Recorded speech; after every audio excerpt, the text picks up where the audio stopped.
No. Gross. Please stop. I hate you. Wait, look at this. I wanted to, like, I showed you this, right? This is fucking nuts. I'm in the top 10% of poll ratio, whatever that means. But I don't win 50-50s very well.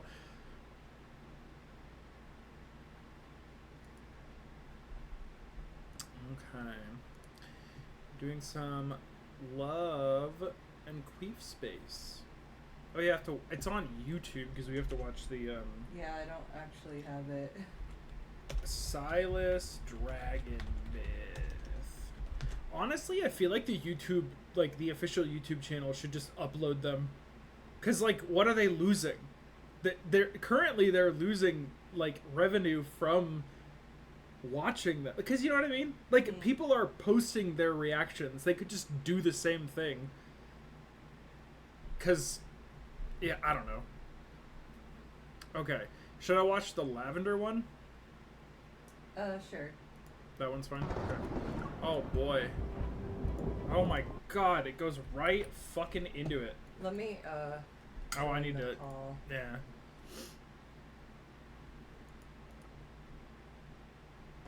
Moreau.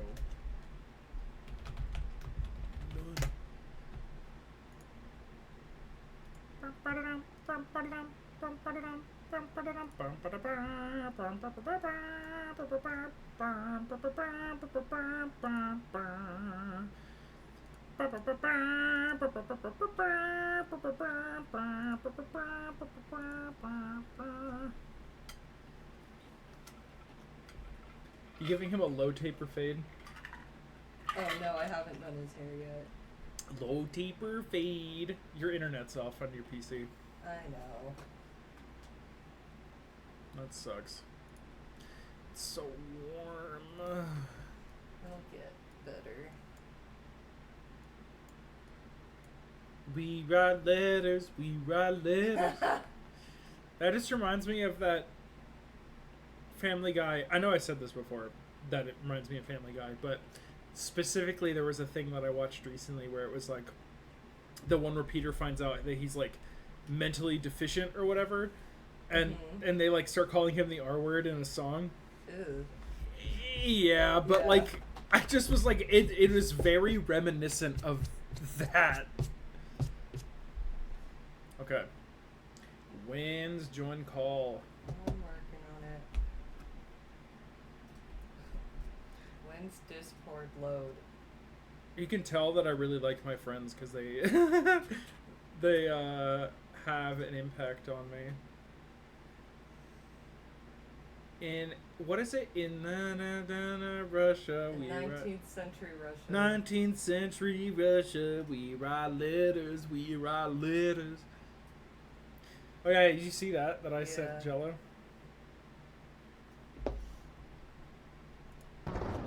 Ah. I know. I was like, oh my god, it's so loud.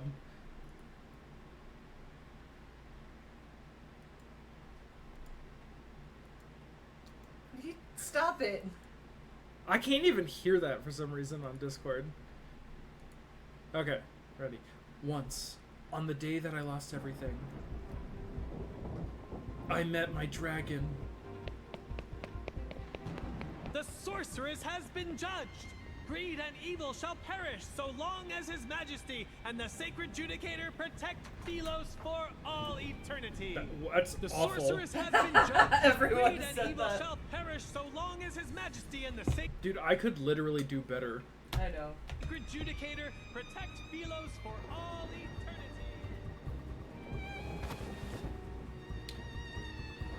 Scarlet raindrops enter my eyes, while far below they gather into a gurgling stream in the depths of the abyss. Through my blurry vision, I catch a flash of lightning ripping through Philos' gloomy night sky. I can't die here. From my periphery to the area in front of me, darkness spreads like an all-consuming ocean. The world descends as the wanderer's claws close in, their cold, eerie glint like the flash of death's scythe. I won't accept this. There's no escaping it now. I refuse to accept this. I like your eyes. Oh, wow. They are beautiful. What if Huh? what if I killed myself? What would you do? Did you ever see that picture that was like the noose with an anime girl coming through it? And it's like No, that, but that Silas sounds funny. reaching his hand out. Dread, defiance, and greed for life. The wind ceases and it feels like time is caught in an invisible grip. I close my eyes before struggling to open them again. A flash of white light streaks across an ancient rock wall. There I see the shadow of a massive beast with horns. That's... Chains bind its wings so tightly that, if not for the greatsword lodged in its chest, its massive form would almost emerge of the rock Make wall. a deal with me. If you want to live, that is. Pull out the sword. Bro, Silas telling me to pull out? No. Wow. It's Mpreg week. I don't know. You don't have time for questions. I love Mpreg. No, I don't, but I think it's so fucking funny. In the next instant, the stilled air starts to move again, and a rancid wind howls as the once frozen wanderers leap toward me. Oh, why is Mpreg funny? Huh? Why is Mpreg funny? What? You Are wouldn't want, you transphobic? you wouldn't want me to bear your offspring? I would do that for you. Like get pregnant for me? Yeah, I would do that. That sounds Okay. awesome. I would. You would literally carry a child to term. For you, yeah. As long Wow. as it came out of my butt. I don't want it to come out of my dick hole. I don't think it works like that. I mean, I have a wiener. I couldn't get pregnant. But hypothetically, I'd be a seahorse for you. Yeah, because then you wouldn't have... You'd have to take care of me then. Oh, that's why. Yeah. The role reversal. I would have cravings. You'd have to take care of me. I could be really annoying and needy and you couldn't get mad at me. Nothing would change.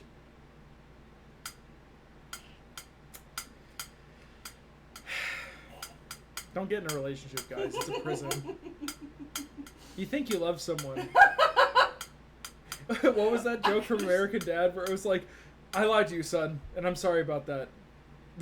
Oh no, Dad, this is my fault. I'm so sorry. He's like, no. When I said that there was nothing that you could do to make me stop loving you, I was wrong. Amazing. No, I couldn't stop loving you, but you are an asshole. I've seen it. You've seen. You are at, yeah. Shut up. Driven. Damn it. Driven by defiance and fury, I raise my hands and grip the rusted sword. I want to live. I want to live! The only option is pull. That's good. No matter the cost. When I pull out the sword, the rust melts away and transforms into light. It surges into my body, mingling with a strand of black-red mist. Amidst the chaos, wings flap and stir up a whirlwind of sand and gravel. I'm thrown onto the jagged rocks, my vision growing hazier by the second. All I can see in darkness is a single dark red gem-like eye. Honestly, instead of dark red, they should have said crimson, because dark red, gem-like, two hyphenated words is very cumbersome to say. Enormous wings cut across the land, casting shadows like the end of days over every city in Philos. Oh my! On that day, the girl marked for execution unleashed the fiend from the abyss. This was long before humans arrived on this planet. Thousands of years ago, dragons ruled over the land of Philos. Hello? I'm so confused by this. Long before humans arrived on this planet. That means that... What, are they just There was talking a about, like, time ancient Earth? There was a time on Philos where humans didn't exist. Basically the world started over. Oh, but, like, humans... Oh, wait, so, like, theoretically humanity died out and then, like, came back? It didn't have...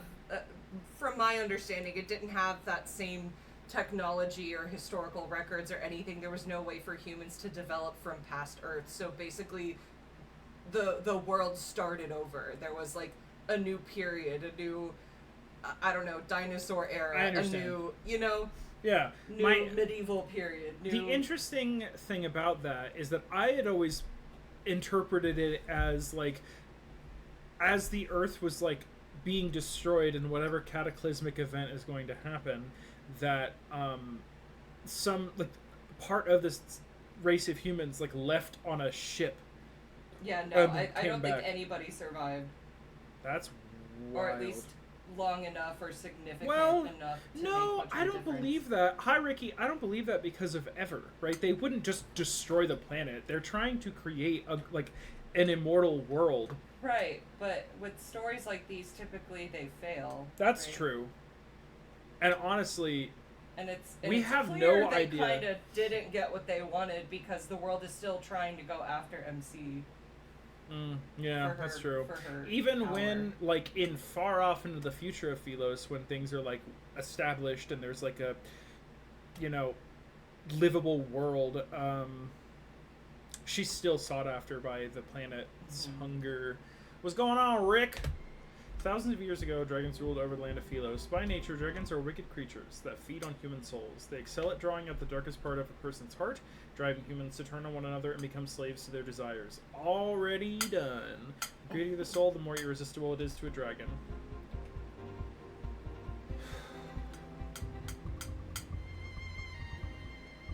Seen as the embodiment of evil, dragons were a harbinger of the world's end. Wherever they appeared, doomsday followed. That was until the last dragon on the planet was sealed in the bottom of the abyss over 1,600 years ago. Letting myself play RDO for 30 minutes after I complete each of my assignments. Yay! That's good. I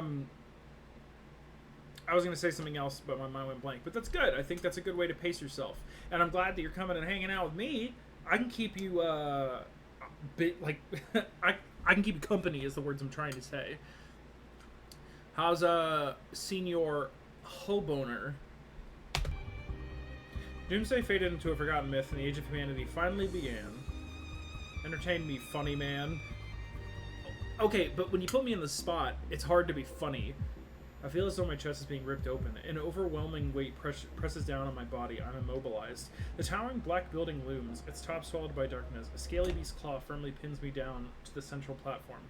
He woke up like an hour ago. Yeah, he's probably one of those people that's like, don't talk to me until I get my coffee. And then he's got like a fucking sonic screwdriver from Doctor Who.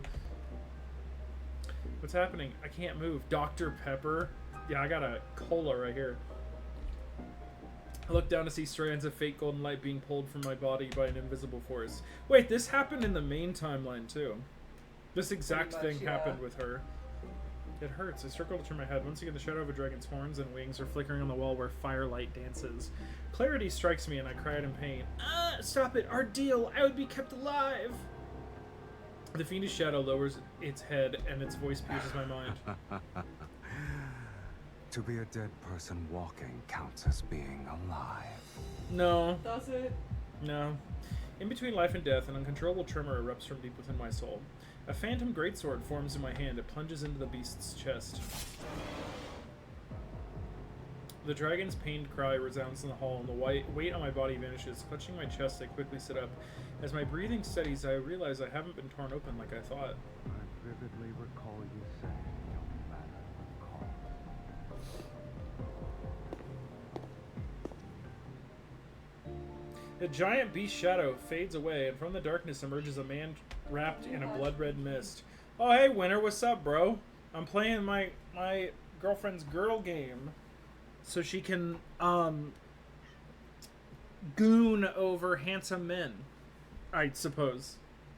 Hi, little Winky. Meow. Where are you? Give me you. Give me you. No, don't grip onto the carpet.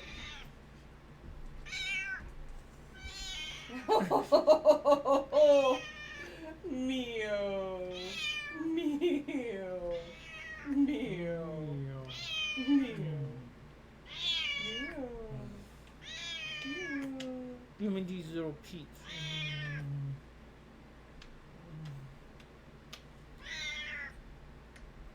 How doing? Well. How art thou, fine? How art thou, my fine compatriot? He watches me like I'm his prey, and similar to the dragon, he possesses a pair of beautiful, I don't know what that said, beautiful garnet-like eyes. Yeah, we're just reading some of these stories that my girlfriend wants me to read from her gacha game Love and Deep I don't Space. have this fucking card, but I Yeah. will when the rerun happens. This so there is like a bonus, there's a boon to getting these cards, because like basically the way the gacha works is you pull for memories. There's 3, 4, and 5-star memories, and obviously 5 stars are the rarest, and you need and if you get both of the parts of the story of this guy, you can use him in combat as the dragon. Ooh, and that's what she wants. I set you free and you save me. That's our deal, and that means our deal in the abyss is done. He slowly approaches me. I quickly stumble as I make my way down the platform. I can barely keep my distance from him. Yeah, that's why we have to watch this as a YouTube video, because she doesn't actually have this in the game, but it is still like but it is still like super important story-wise, at least in regards to Silas. Dragons can only feed on human souls if they're offered up willingly. Dragons can only feed on human holes if they're... Ha. As long as I don't agree, you can't eat me. The fiend narrows his eyes and approaches me from the other side of the platform. Is that it? Instead of claiming your lackluster soul,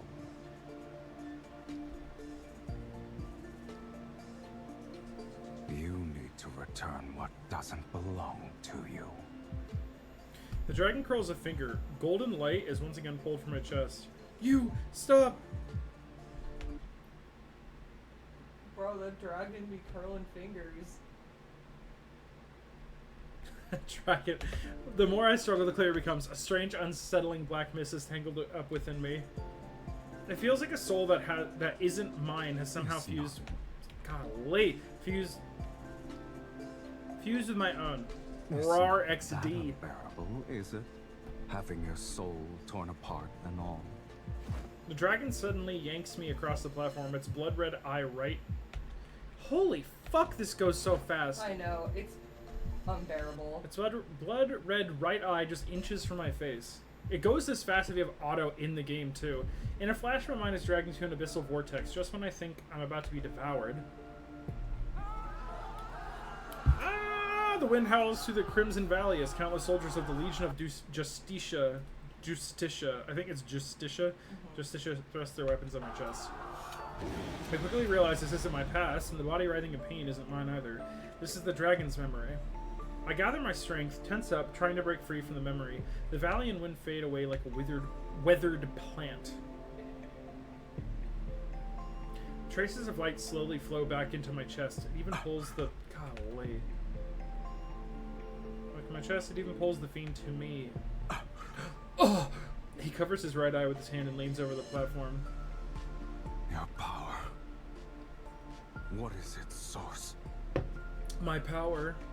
My That's a question ass. even I can't answer. Before I can think further, a claw-like hand grabs my chin and pulls me closer. Look at me. Look at me. Do you want some? No! Hey, whoa! Stop!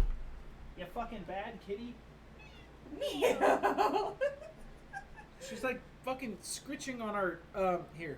It's fucking scritching on our, bed, That bed girl, why you do that? Why you do that? Go. Why you do that? Look what I did to her meds. Here. Let's do this. There you go. Now you can look outside all you want. You can stop fucking annoying me, you little baby, little kitty. You know, matter of fact, it's my penance for picking her up. Okay. Familiar voice resounds in my mind. It's unmistakably mine, yet the tone is strangely foreign. His eye. I want that eye. It's mine. It belongs to me. It's getting stronger. The scent of desire. Sorry, I pooted, so that might be what it is. Tell me Alice. your desire. Huh? And offer your soul to me. Hole? Then I shall can't keep promise making it you go. hole? painless death. Easy. Unless you wish to become a minion of a dragon's nest. Only if I can birth the... I grip my... I'm gonna stop talking. Grip my Good hand so idea. tight, fuck you. It nearly draws blood, but how could anyone sell their soul to the fiend? Didn't we basically already do that? I don't want anything. You fool. His fingers brush over my lip that I bit earlier. There's a tingling sensation, and his right eye gleams with a faint blood-red light. I can't breathe. No, I need to come up with something. Anything, so long as it lets me survive. Countless fleeting thoughts that could barely serve as excuses flash in my mind. I only manage to grasp one. Take me back to the Ivory City. I must return. Your life is hanging by a thread, mortal. And yet you still dare to play tricks. Yes. Being honest, I used to live in the Sanctuary, but they judged me as a sorceress and threw me into the abyss. I won't accept this. I want revenge! My heart pounds on my chest and my hand trembles as I reach for my dagger. Suddenly, the restraints on me disappear. I'm forcefully flung back to the platform. I'm not really quite sure what area we're in. They didn't describe this very well. The dark mist skims along the smooth surface of the platform, retreating into his palm. As it does, my wounds close up, leaving no scars behind. It's almost unreal. Lead the way. Okay.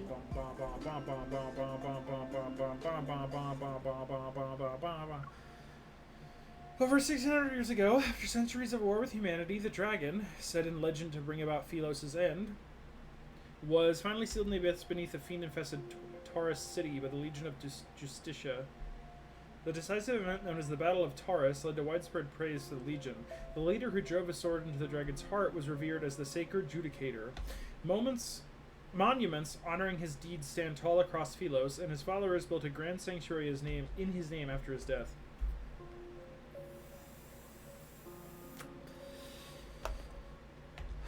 Every year, the sanctuary takes in some of the city's orphans in the name of the Sacred Judicator. It is a place that held in even higher regard than the royal palace.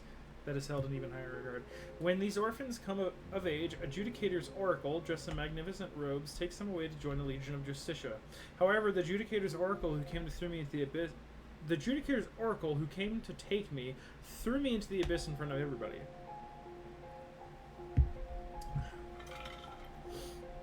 The pure white sanctuary stands in solemn grandeur, and the pristine marble floor gleams. The intricate wall carvings are well maintained, appearing new.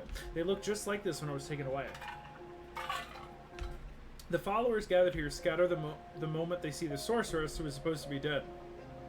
As for the guards, they fall apart like dominoes with just a flick of a finger. Growing up in a cage like this, no wonder your soul is so dull. It's time. Dwagon. Revenge is important, but so is staying alive. The news of the Fiend's appearance in the sanctuary must be spreading like a wildfire in the city.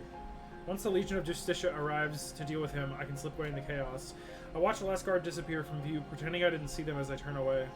The Judicator's oracle who judged me isn't here, so my revenge will have to wait. For now, at least. Otherwise...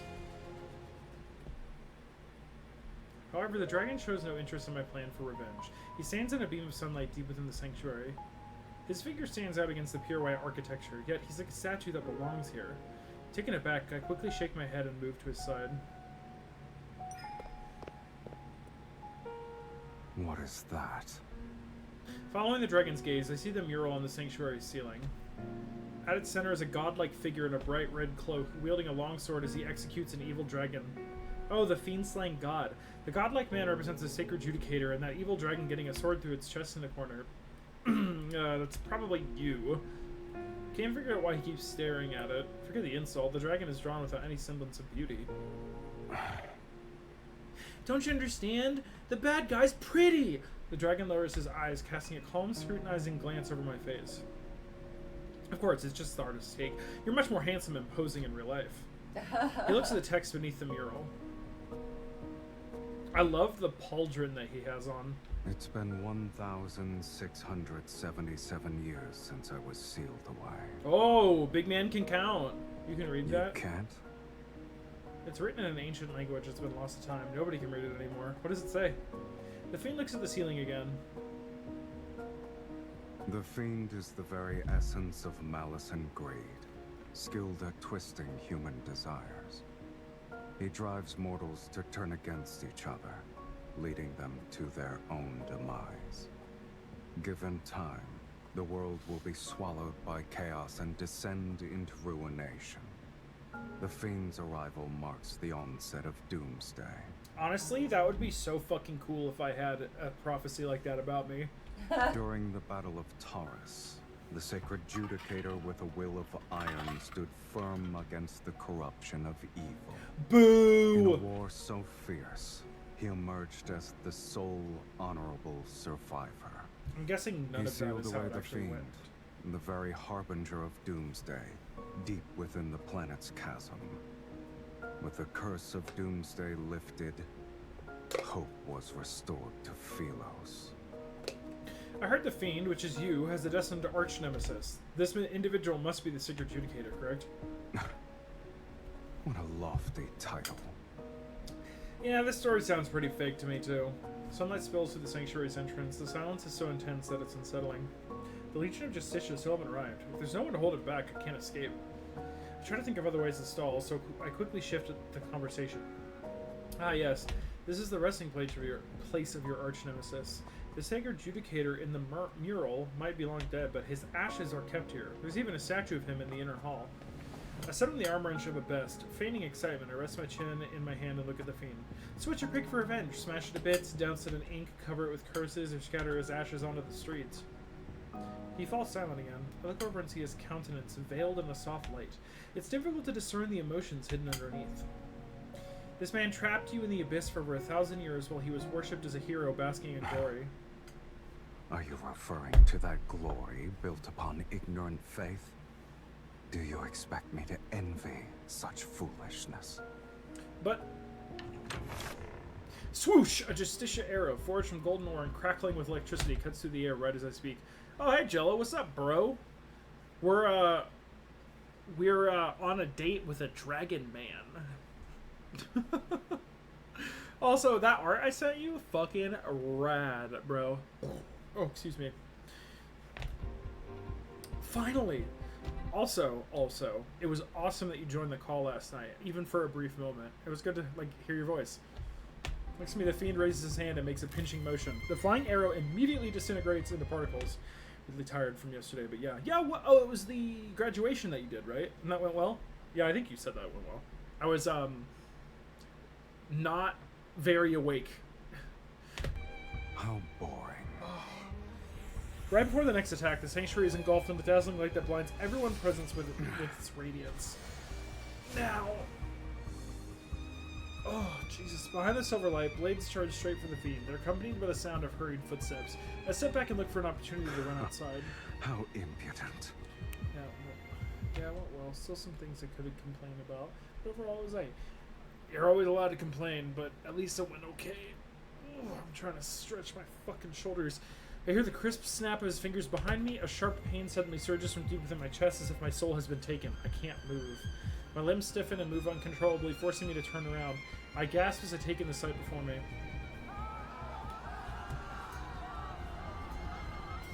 The guards are tearing into each other like marionettes on invisible strings, slashing, ripping, and killing without mercy. Rip and tear! Blood splatters across the engraved walls. The candelabras are toppled amidst the chaos, setting the drapes ablaze. The stained glass windows, once vibrant, now cast an ominous red glow, reflecting a twisted vision of purgatory. Haunting wails and screams echo through the sanctuary. The Fiend watches as the place descends into a blood-soaked inferno. He scoffs. Even after all these years, mortals are still foolish to the last.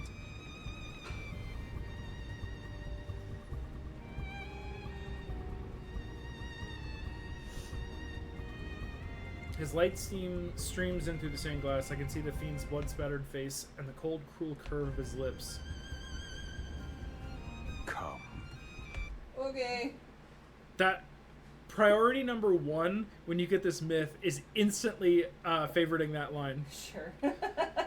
Why, as if you wouldn't do it. I mean, probably, but I think I'd forget to watch it if it's again. You probably would, because you'd have to level the whole thing to actually do it, wouldn't you? Well, no. Well, I think you do. Yeah. At least to 70 to get all of them, don't you? Yeah. Jello said, my immediate thought, bro's got no ass. You know, it's funny you say that. Silas He's has got the biggest hugest ass cake. out of all of them. he was caked up on Maddie's birthday. I mean, it did just pass. They did a whole birthday celebration in the game for her. His eye. It's his eye manipulating everything. You're only somewhat clever, but it's still a pitiful display. If you're planning to kill with a borrowed knife, you'd better make sure the blade is sharp enough. The familiar excruciating pain tears through my flesh once more, and the faint golden light mixed with black mist is once again pulled... Jesus. Maybe it's the angle lack of shadow. Yeah, I'll show you later. It's once again pulled from my body. His eye should be mine. Even on the brink of death, you still dare to covet my eye. You greedy fool. What a shame. Wait, you can kill me whenever you like, but if you spare me, I can help you achieve more, and... I bite my lip hard, forcing myself to stay calm and steady as I speak to him. I want to live and I want your eye. It's like how you want my soul. Is there a problem with that? It's just too bad I'm not as strong as you.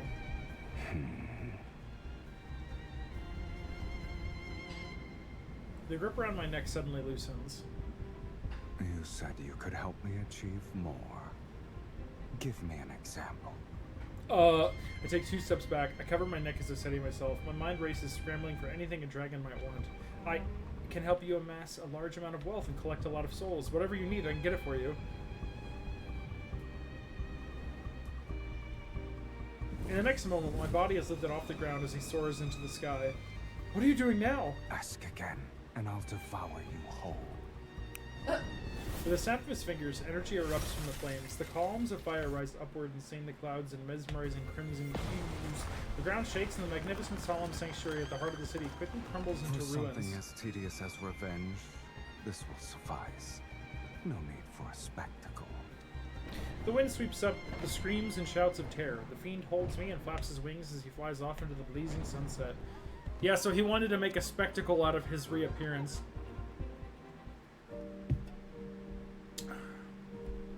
The Dragon's Cave! Before the sun disappears under the horizon, we chase the last fragment of light. We find ourselves in a lair perched atop a cliff. As I look down in midair, the cliff and lair form a breathtaking sight between the peaks, like the skeleton of a dragon poised to take flight. See, I love so much that they have this really vivid explanation. Dude, I don't know why my auto mod is...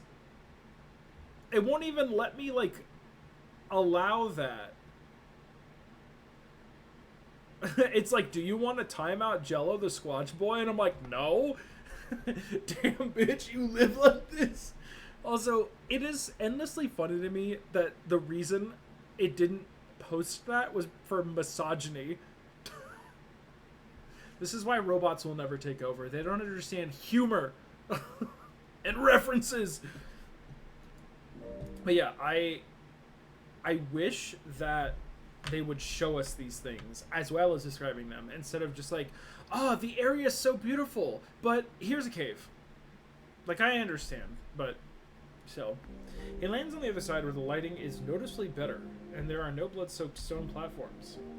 Is this your home? Have you ever met a fiend with a home?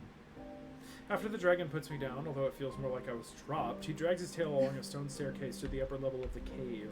Seeing that he isn't trying to restrain me, I run and turn toward the cave's entrance. Girl, what are you doing? Holy! Pebbles roll off the cliff, but I can't hear them fall. Hi, little girl. Ah, fuck. I thought it was paused. Stop just in time to stare at the sheer cliffside outside. My heart sinks into the depths of despair.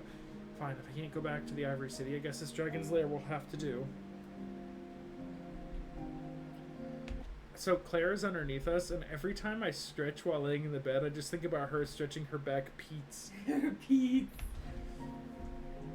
Light illuminates the cave every so often. I follow the faint glow up the stone steps and catch up to the figure ahead of me. I suppose you won't be eating my soul for now? Assuming that was still the case, why would I even bring you back here? Stay put. Of course I don't believe this dragon spared me because I can help him make money. But I don't know what he has planned for me. I walk up to him and continue our conversation. If I'm gonna live here, my living quarters should at least be decent. Your cave is too basic. What do you think? Following the spiral stone staircase to the top of the cave, I feel as if I've stepped into a world that never sees the light. The dragon stops walking. His tail coils around my waist and lifts me to the final step. With a cold, lowered gaze, he stares at me. Choose. What, which room?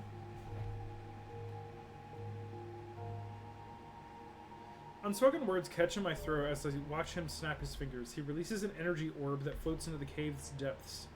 One by one, red flames ignite as far as the eye can see. My surroundings are illuminated by their shimmering light.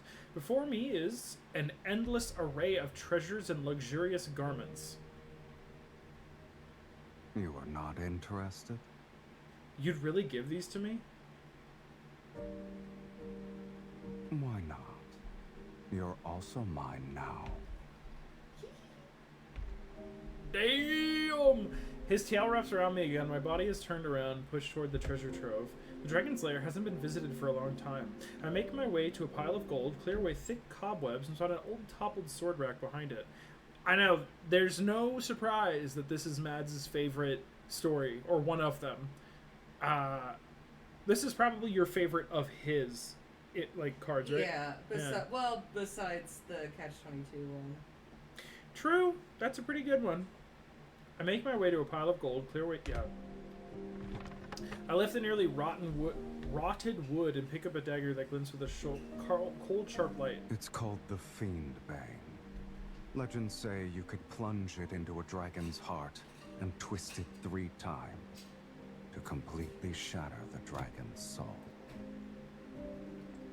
I set the dagger down and notice an open box to my right. Inside is a blade that looks like a hidden weapon. The Golden Crow's Feather of Eternity, designed specifically for gouging out a dragon's eyes. You humans seem to think the longer the name, the more formidable the weapon. But this little I was thing literally isn't just even good thinking for like how trimming silly my that nails. name is. I turn and look around the vast treasure trove. I never expected your collection to be all weapons. Do dragons have hobbies too? Your kind brought them here willingly. I imagine they weren't particularly polite about it. Indeed. It's a shame those who brought them to me are all dead. And I'm still alive. So the sword that sealed you away, was it really given to you by the Sacred Judicator in the mural? He was just lucky to get his hands on it. And fortunate enough to drive it into my chest. We're gonna do Rise later, Mr. Aranea. But for now, I'm reading Girl Gunner Games stories. Honestly, I think you'd like this one too. It's right up your alley. He wears all black. I mean, he's basically a Dark Knight in this story. Yes, it's very Dark Knight coded. And Dragoon, obviously. But only its true master can wield its power. And that sword is inside me now. Wait. What? Why is the sword inside her? I think I missed something. I think it's like the protocore of it. Oh, honestly, you know, I do that would not make remember. sense that the protocore was like, because like what was They don't have powerful the same enough to, language for everything. huh? They don't have the same language for everything, so. True, but I mean, it would definitely make sense if the weapon was. I'm a pioneer. I'm an Jesus. explorer. Thank you for the sub, I'm a Mr. human, Aranea. and I'm I don't know why I coming. call him that. I'm animated. I'm alive. W My heart's in the big. chat. It's got hot blood. Let's go. Going through I it need to fast. stream more I like to often. fight too. I like to eat. People are I like to paying have me children. to be a I'm goofy here. man, be a funny I got man. a life force. I need to change these. I keep saying that and then I keep forgetting. But yes, thank you, Aranea. You're a real one. Mine's blank. I guess we're just gonna keep going. But yeah, I think the weapon probably had the like ether core or whatever in it, and then it was like passed down to her because she's like the sorceress or some shit. I clench my fist, but maybe my timing is off. The phantom of the greatsword doesn't appear as I'd hoped. Rounding a thick stone pillar, I find myself staring, not at weapons, but at a seemingly endless hoard of treasures. Fine clothes, paintings, musical instruments. Shocked, I can only stare until I realize I just swallowed my saliva. If you want something, just reach out and take it. Also, Aranea, this guy's voice, I think, is like Hugo from ZZZ. In the flickering firelight, our shadows intertwine on the dimly lit wall. Just like this. Let your greed and desire burn a little brighter. Okay. His tail glides up my calf. Smiling, the fiend leans in to whisper in my ear. This is how you'll become worthy enough to be my meal. Holding a gem, my hand clenches in fear. I turn my head as his tail suddenly tightens around me. He laughs, watching me struggle in his grasp. No wonder you spared me. You want to fatten me up before going in for the kill. Even so, you still cling to that gem despite being so close to death's sweet embrace. You truly are a source of entertainment. Good God, I know, dude. I know. Like, his voice is just oozing sex. this is why, like, how do I explain what I'm trying to say? This game is a masterpiece in the concept of writing and character design. It really is a shame that it's locked behind a gacha game, because if this was just like something that they just did out of passion, the game would be a literal masterpiece. But because it has to have monetization attached to it, there's some really silly aspects of the game. Yeah, very like, odd decisions. Like the way that the combat, like the way you level up cards is the worst level up system I've ever seen in a gacha game. And the only reason it is that way is because they have to force you to play the game by time gating everything. Enjoy my company while you can. I might bring you a deadlier experience next time. Who says death can't be entertaining in itself? The firelight casts shadow under his eyelashes. He leans in. He's so close that I can feel his breath enveloping me. It's reminiscent of liquor's intoxicating aroma. I'll be waiting with bated breath.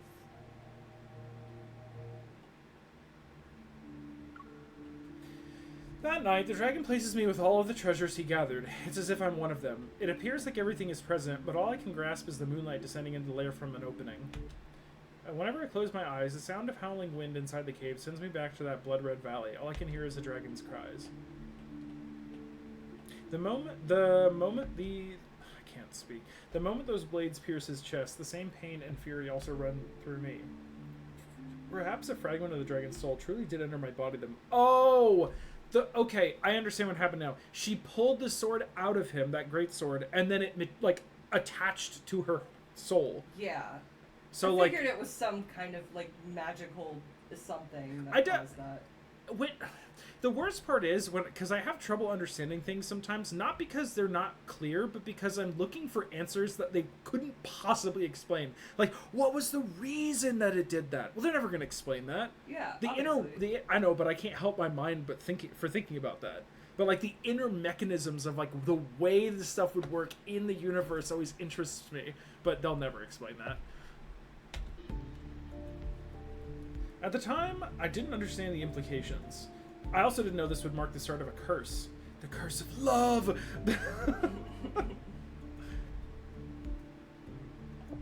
Day 2. I love that it has a day timer. As dawn arrives, I lie in a pile of gold, squinting at the lackluster jewels. That's a terrible bed. I was twirling the fiend bane in my hand for the third time. He's just gonna fatten me up before savoring the kill. I can't let everything go his way.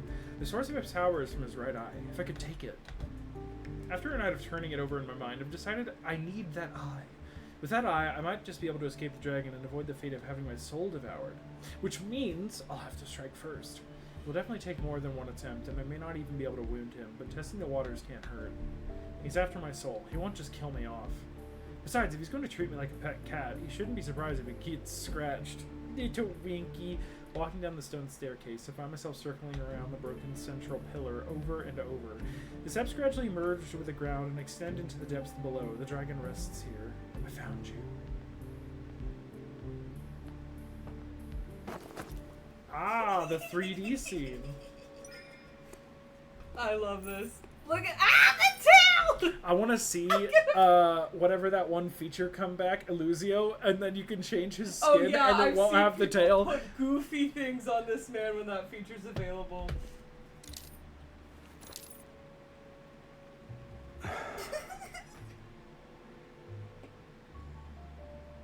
He's trying so hard to act nonchalant. Don't tell Will I'm looking respectfully.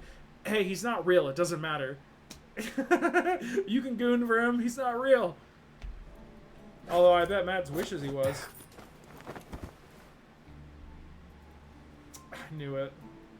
Your footsteps are noisy, and you breathe heavily. Just like Mads. Consider yourself Like like... Clara. Consider yourself lucky That's true. at the He was moment like, I'm "You bored breathe to heavy." tears. You'd be a fool to think I only brought one dagger.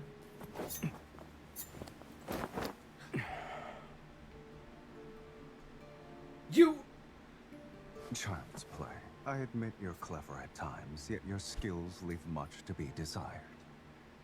If you still have tricks, now is the time to use them, mortal. I could use a stretch. If a direct attack doesn't work, I'll have to try a more subtle approach. Kisses him. Kicks him in the nuts. I wonder... Why are there 4 balls? I'm gonna fucking shit myself. That reminds me of that Austin Powers joke where, like, Dr. Evil had that globe, like, hit him in the balls, and he's like, oh, God! Alright, let me check if they're fine. 1, 2, 3, okay, we're good. Pretend to soften. I don't have anything else. I was just bored and wanted to play around. You'll let me go, yes? Before you tried to kill me, did you consider that it'd end like this? Strangle. Get him! Oh shit! I don't know what she... I see. Your overconfidence truly led you to believe I'd be merciful. Feel your heartbeat right now. I'm gonna kill myself. I'm feeling it. Just not right here. Don't forget. If I am Stop the tail slither! Do we need a moment alone? Nah. I'm like completely soft. This shit does nothing to me. Just absolutely nothing to me. But I do enjoy the writing. your heart won't- Stop! The tail's killing me!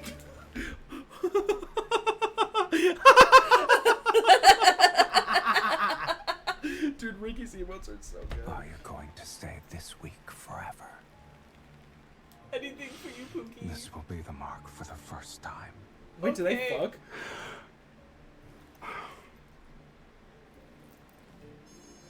Until this mark disappears, you will have 2 more chances to take my life. Prove to me that you can be stronger. Right? You gonna make me act up. You gonna make me I act want up, to see my Silas. character in this. What? I want to see my character in this because this is You still have Lavender's. the white hair though, right? Yeah, but I want to see my character's face, like her nose, like. The widow nose. This- No, big nose. Big nose. My first hunt ends with me being branded with a mark from the dragon. Aside from the dragon who resides in the cave's depths, there's also the cave's opening above where the light pours in. There's also that's another challenge to overcome. Unfortunately, my ace spec ass doesn't feel much for now. Dude, honestly, I thought that I was like on the ace spectrum because sometimes I'm like, sex is weird, but sometimes, because like the writing in this is good. Why does he just have a dead body in his bedroom? I mean, in his defense, this place has been unoccupied for 1,677 years. So anything that could have been in here and died would be completely bone dry. So bad. Please do not continue without me. Continue without you? No, please. Like, that's just a whole dead dragon. It looks like a dragon, but it might just, I don't know. I don't know. Yeah. Maybe he had, like, a pet little dragon, like how, in Mickey Mouse, right? There's Goofy, who is a dog, but then there's Pluto, who's also a dog, but they are different. So maybe it's like that. Dude, Pluto, imagine if they, like, made it canonic that Pluto could, like, talk, and he's like, yeah, I just do this. This is just my gig, bro. If he's had this place for that long, he has the time to do some housekeeping. No, so basically what happened was he was stuck in this abyss for like over 1,000 years, like chained up, unable to leave. And then the MC appeared and pulled the sword out, and they made a deal, and then he was able to leave. So like he literally hasn't been in this place for like almost 2,000 years. But you're right, because she fell asleep on a pile of gold coins. I don't know about you, but that doesn't sound comfy. Speaking of...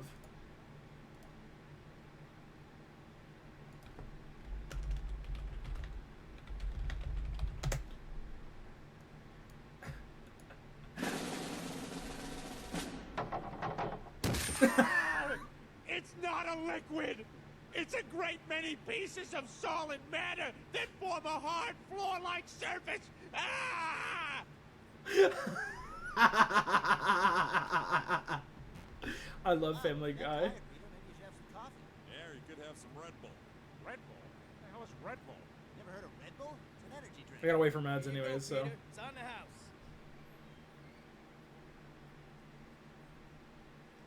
So, what do you think? What? Family Guy commercial break. Oh, you know what? Now I have to piss. So I'll be right back. I don't know. Yeah, it's just turned up. Okay.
Also gonna grab some more water because I want to make sure that I have water before I continue going.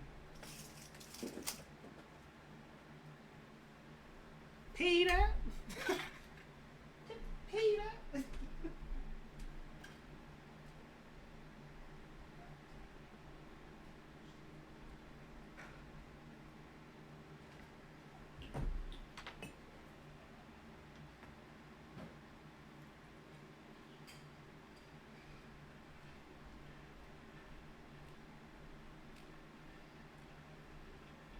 Okay.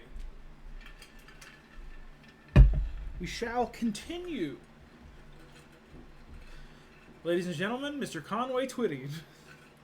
Thought she wasn't listening. Okay. Aside from the dragon who resides in the cave's oh yeah. Even though the dragon has no interest in hurting me at the moment, I can't let myself stay trapped in this gilded cage with no way out. Tear apart the golden silk carpets from the dragon's lair and weave them into a rope, using his collection of weapons that carve footholds into the wall. I throw the rope up again and again. With every fall and every fresh wound, the gap between me and freedom grows a little smaller. The dragon knows about my escape plan. Sometimes he even sits on the pile of gold, resting his head in his hands as he watches. He neither helps nor stops me. It takes me a while to realize he isn't just watching, he's studying me out of sheer boredom. Just like I used to watch a cat in the sanctuary that kept trying to jump over a wall it could never clear.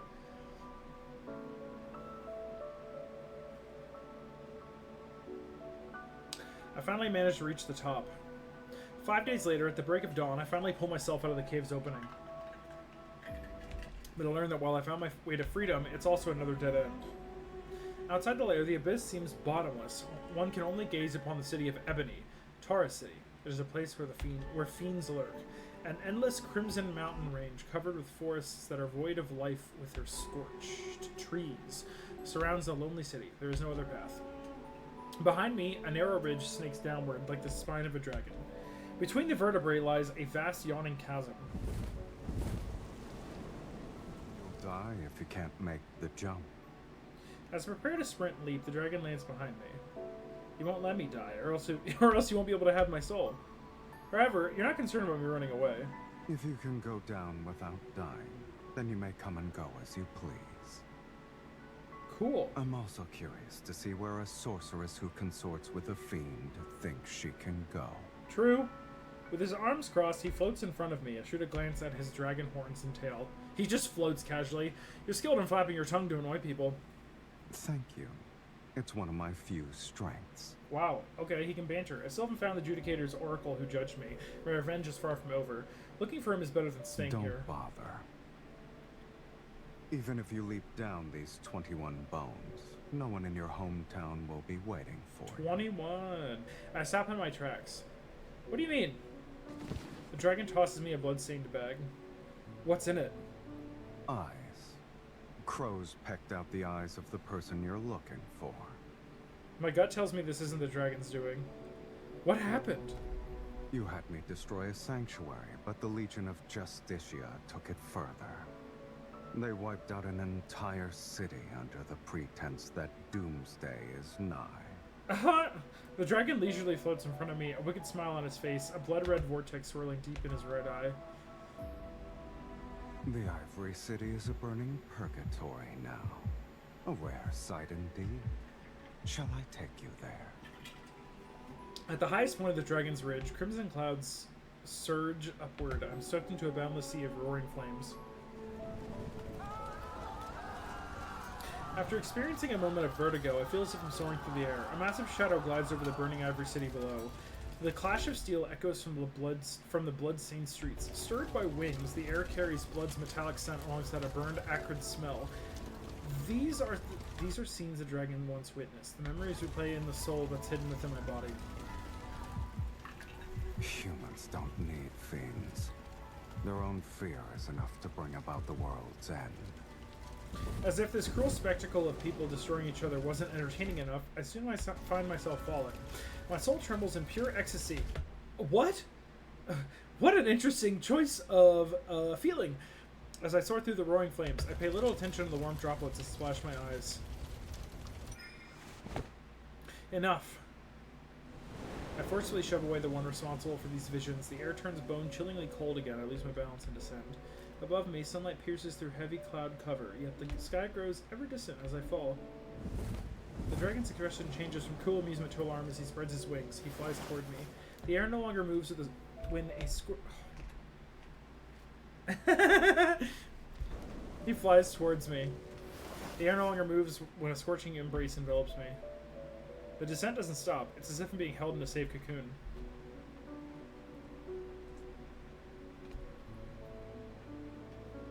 The day the dragon and I destroyed the sanctuary, the War of Doomsday began. I never imagined that the peace sustained for over 1,600 years could be broken so easily. It rained for 3 consecutive days in Tara City.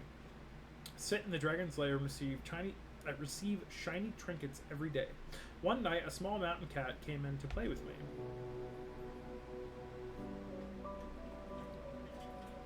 It wasn't until later that I realized there's no way a mountain cat could just wander into a dragon's lair on its own. Could the dragon be comforting me?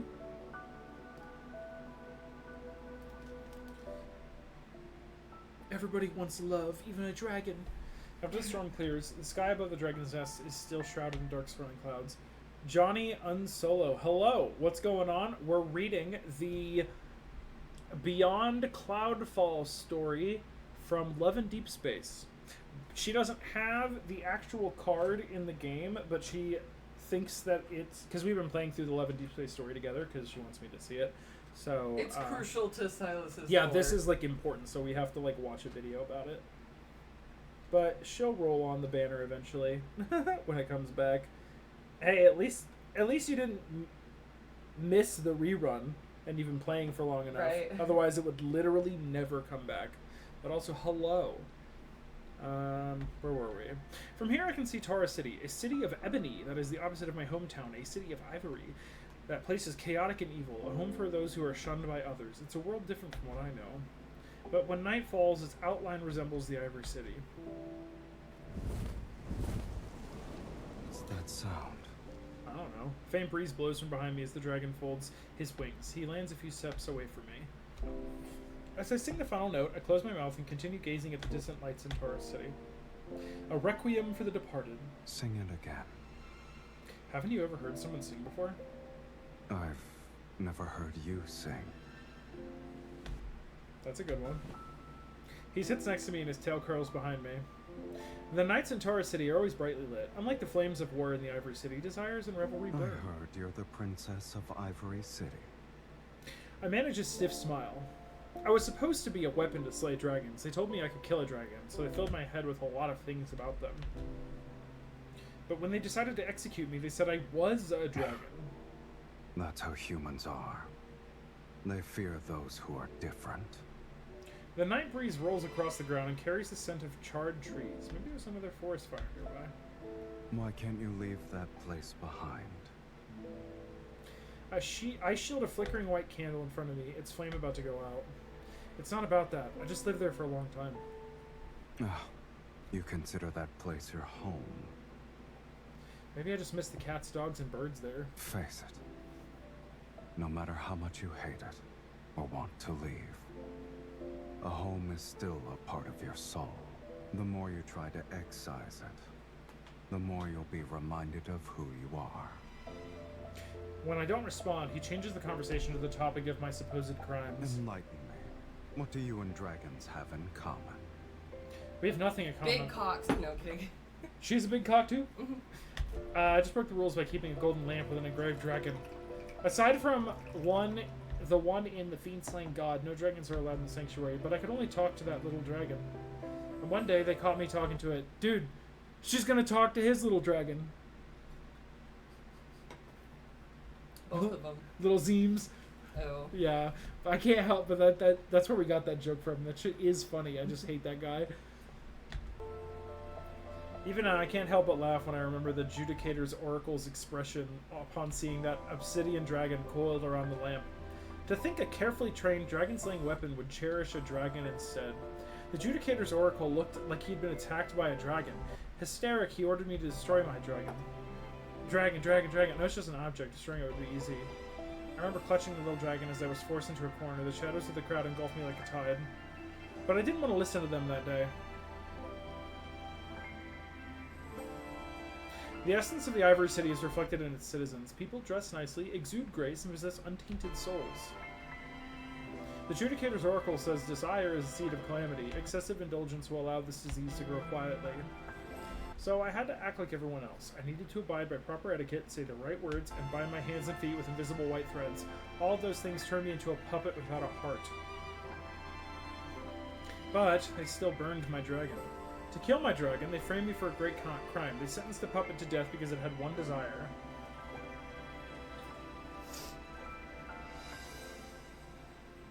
Since they branded me a sorceress, fine, then. How could I not... God damn it. Branded me a sorceress, fine. How could I not do what a sorceress is supposed to do?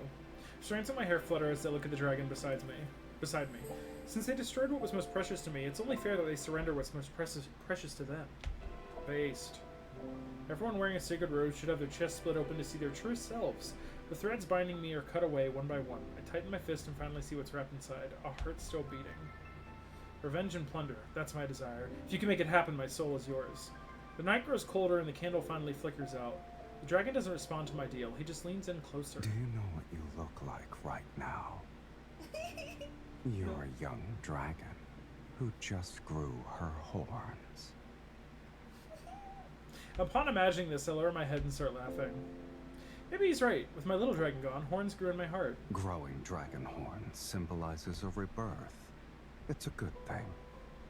What about you? How did it feel when you grew your horns? Your horns. Flicks her forehead. It was nothing special. The dragon sits back down, avoiding my gaze. It just hurt a bit. Then are you a dragon or a human? Maybe he doesn't hear me, or maybe he just ignores it. He lets out a chuckle. I know my request can be considered unreasonable. It's fine if you can't do it. Even if your desire is to resurrect the people of the Ivory City, it's still within my capabilities. Yeah, but fuck those people. Is this a fiend's act of kindness? People are far more interesting alive than dead. If you truly want revenge, the best way is to keep them alive. That's true. Or would you say this world is the closest thing to hell itself? He's fine, not gonna No, lie. he's so fine, dude. That's the whole Dude, point of this. That's the whole that- point.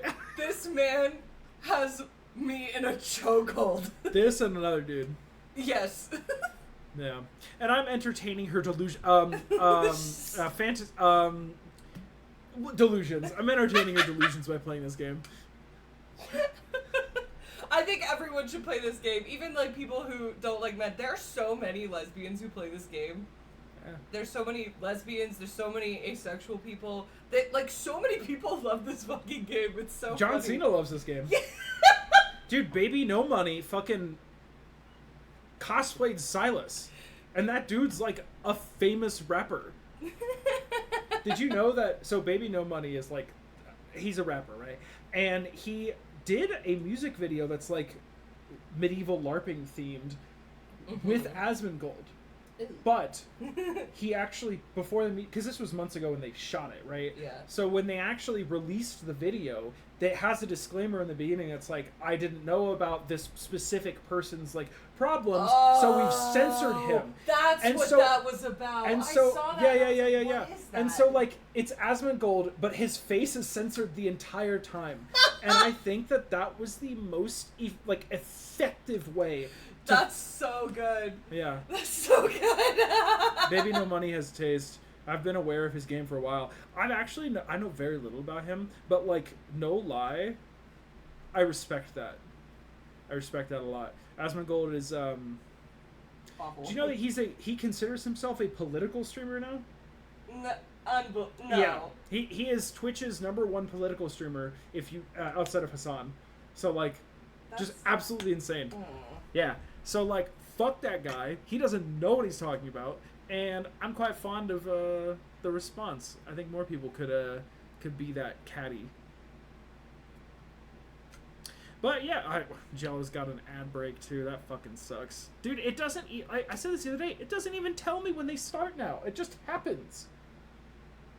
Or would you say this world is the closest thing to hell itself? You can only feel pain when you're alive. His expression is malicious when he speaks, but his eyes sparkle like gemstones.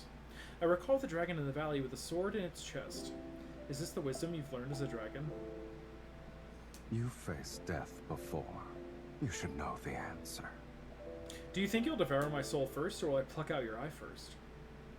The dragon ignores my mischievous question and looks beyond Taurus City. Sing that song again.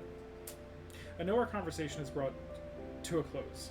It's boring without music. It sounds better with an organ accompaniment. Could you get one for me? It's a simple matter. Consider it done. He gets up to leave, and I grab hold of his tail. Hey, do you have a name? Doesn't matter.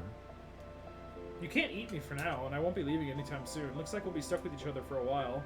What should I call you? Demon? Dragon? Or maybe Drago? That's so bad. Fiend gives me a cold stare.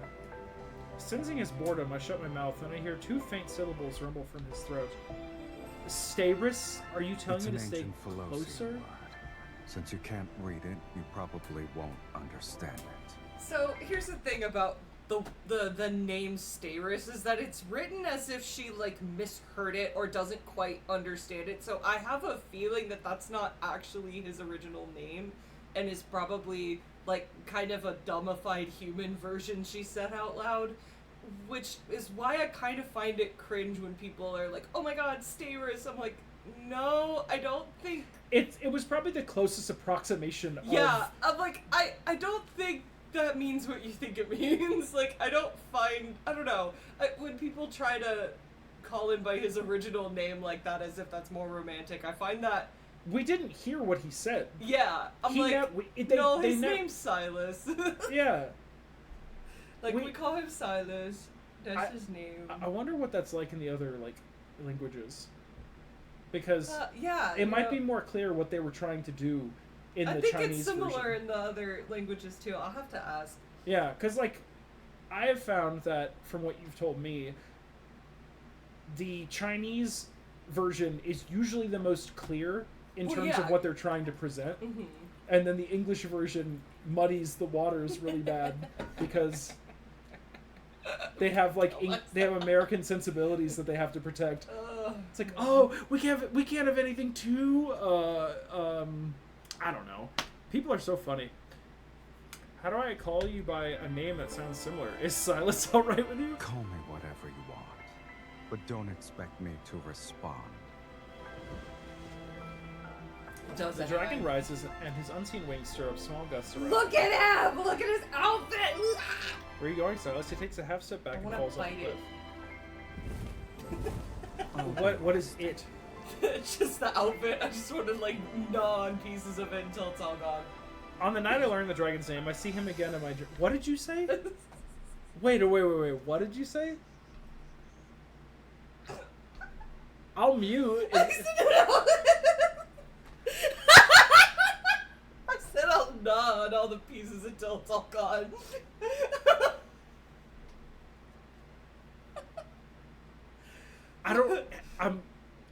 For once, I'm Leather speechless. sounds really tasty right now. It's like beef jerky. Well, he's probably had this outfit on for like over 1,000 years. Oh, I bet it stinks. Oh, it's musty. What's happening? Maddie's talking about how she wants to smell Silas' musty dragon balls. That's not what I said. Yeah, but I like lying. Me when I lie. Me when I make stuff up. Me when I'm untruthful. Did you guys see that Elon Musk got given a golden Reddit key for his work with the president? No. Also, he has a black eye. Did you see that?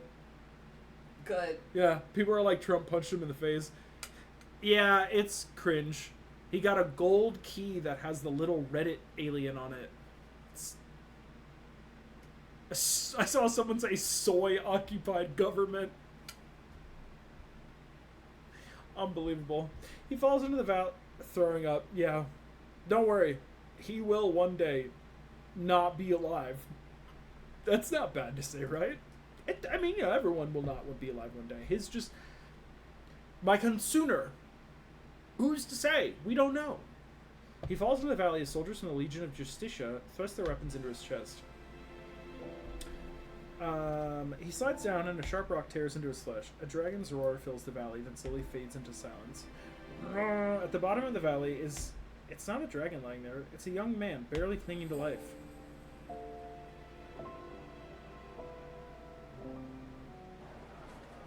Ooh, I love this. Tara City sits near the foot of the dragon's lair. The origin of its name is lost to time, but it's said to be connected to the abyss. And unlike other cities, Tara City's market is... The stall we passed by, a wanderer's head was being displayed. You reacted quickly. Should I remind you that you're currently fiddling with a wanderer's thigh? Are they eating wanderers? Are you terrified? No, I just suddenly thought of something. The painting we were looking at earlier, is the canvas made from dragon hide? What, are you terrified? I don't remember my voice sounding this annoying. I drag the dragon into one strange shop after another, even though I know there won't be any pipe organs for sale. I'll take what's most valuable in the world. That's the deal he silently agreed to.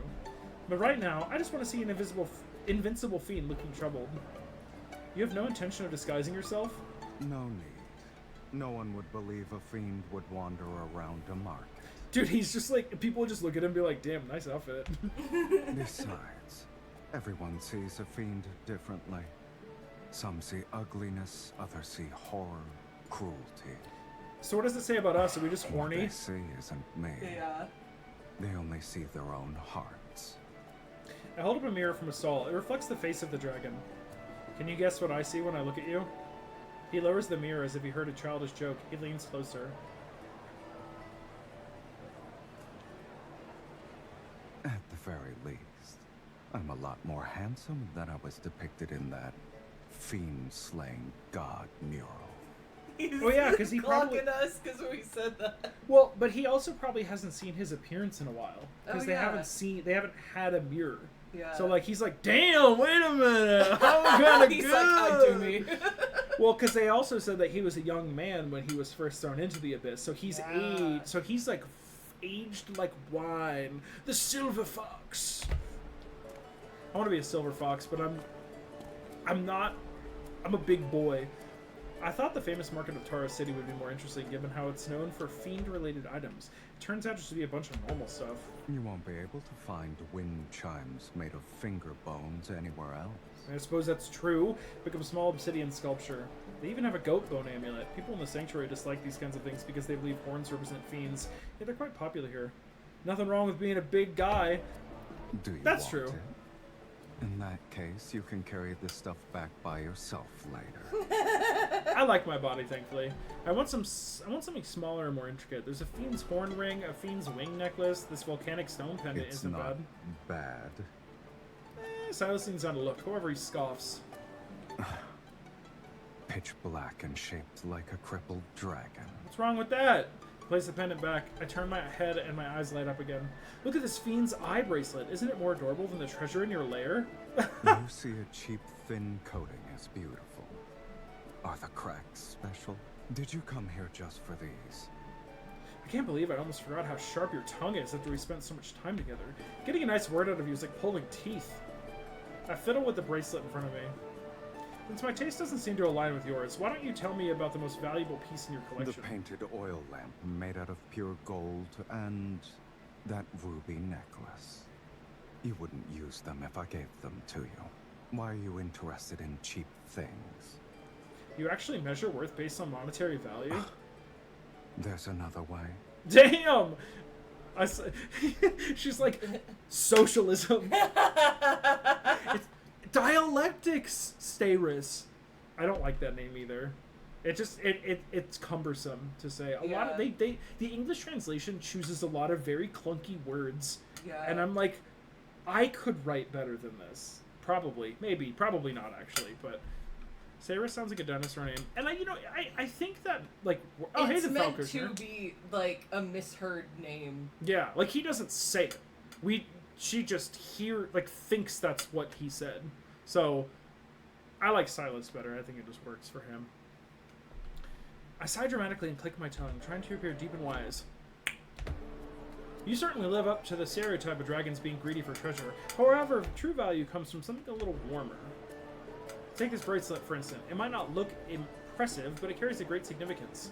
Ignoring his dark, brooding look, I grab the dragon's hand and, without waiting for permission, slip the bracelet onto his wrist. Here, look at the words engraved on it. The fiend shall always shield you. How warm and comforting. The dragon glances down at the bracelet but doesn't take it off right away. The pupilless merchant senses something and quickly faces us. He taps his tobacco pipe with pinpoint accuracy. One piece of information, or 30 gold coins for the bracelet. For this bone bracelet, at best it's worth... I'm about to start haggling, but when I look up, the dragon is already opening his pouch. His pouch.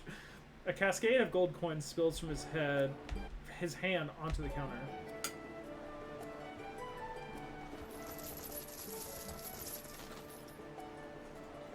The blind merchant doesn't move to count them. His ears just twitch You've slightly. given too much. Rules are rules. Rules I'll are keep rules. the gold and give you 2 pieces of information.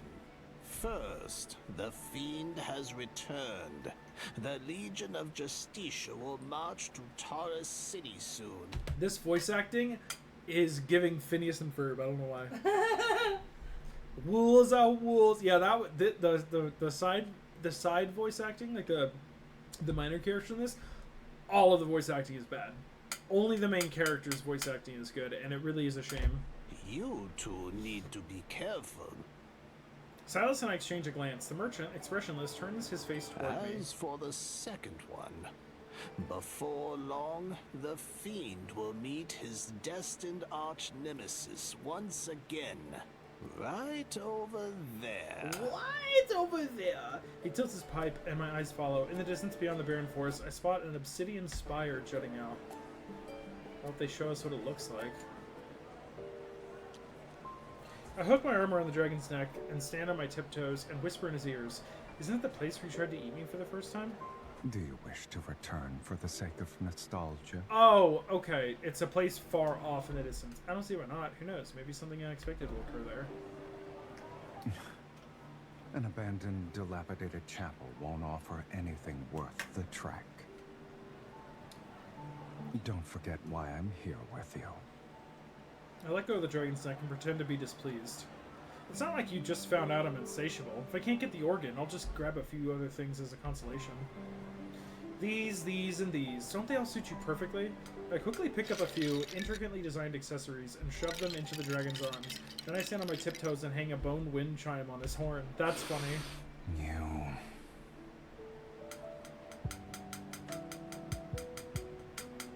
What? Our gazes meet. I blink at him as I'm still standing on my tiptoes.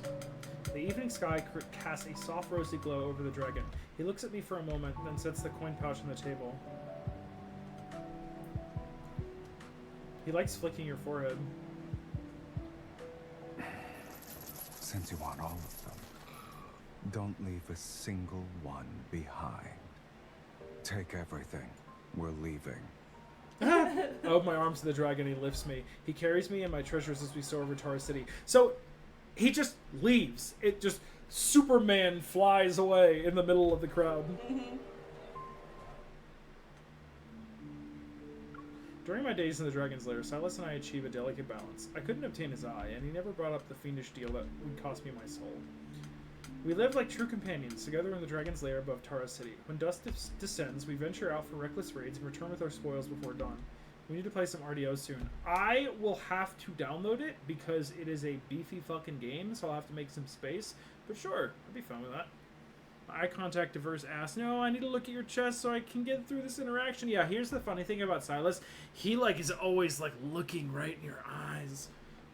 Because he's got that protocore, the ether core in his eye. Yeah. My favorite sight was watching the Judicator's army, who had been ruthlessly extorting people with warnings of impending doom, fall to their knees at the sight of a real fiend and a resurrected sorceress. The thrill of revenge made my soul tremble, and each time he would ask me, "Is there anything else you desire?" The dragon personally nurtures my ambition as he leads me from one raid to another. Regardless of how dangerous the target is, as long as I say I want it, he fulfills my every wish without fail. Fate tumbles like an uncontrollable bead rolling into a bottomless abyss. Under the guise of helping me get my revenge, he feeds the beast in my heart called desire. I know he is. Wait, under the guise of helping me get my revenge, he feeds... I know he is, yet slowly my heart gains new desires.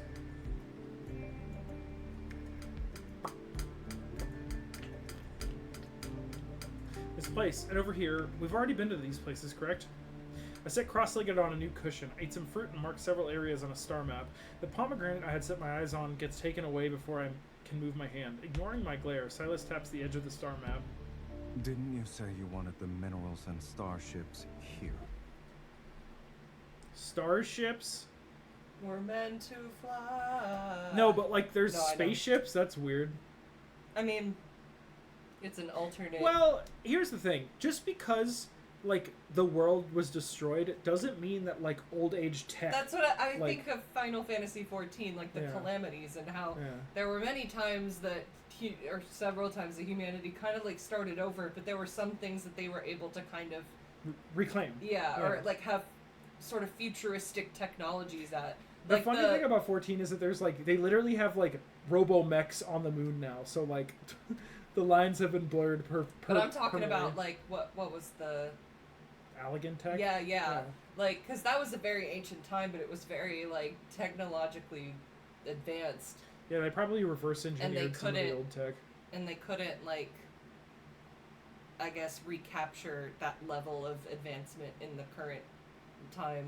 Yeah. So there's probably only so many of these like things available. Mm-hmm. His tone barely conceals his excitement. On my shoulder, the mark he left faintly burns with blood-red gleam in his eyes. I touch the burning skin and recall the sanctuary we raided 2 days ago. Adjudicator's oracle, wearing a splendid white robe, is held up by one hand. A rabid bestial cruelty boils in the dragon's eyes. Back then, the mark just hurt just like this. I shook my head and decided to not think about whether the pain was an omen of things to come. I rest my chin on my hand as he says a long drawn out, "Oh, you remember everything I said." Silas raises an eyebrow and takes a blood orange from the silver platter. I quickly snatch it away. When he's caught off guard, I arch my back like a cat and pounce. I press the silver knife against his neck. Be honest with me. What do you gain from indulging my desires like this? I pin him down against a cushion. The knife and bleeding wound dissipate into crimson light particles as he chuckles. Silas looks up at me. We can feel each other's breaths.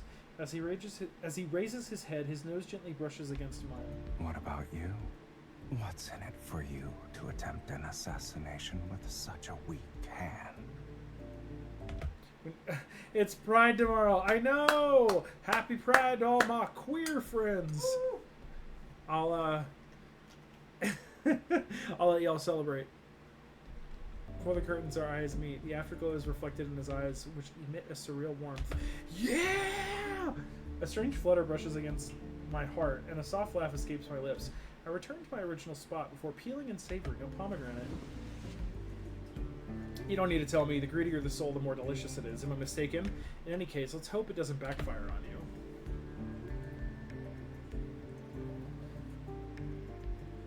Silas laughs. As I take out another pomegranate seed, he leans in and snatches it with his teeth. Likewise.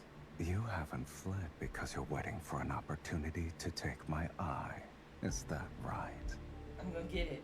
But as I stare into his eye, I find that I don't truly want to hurt him. Pride mentioned!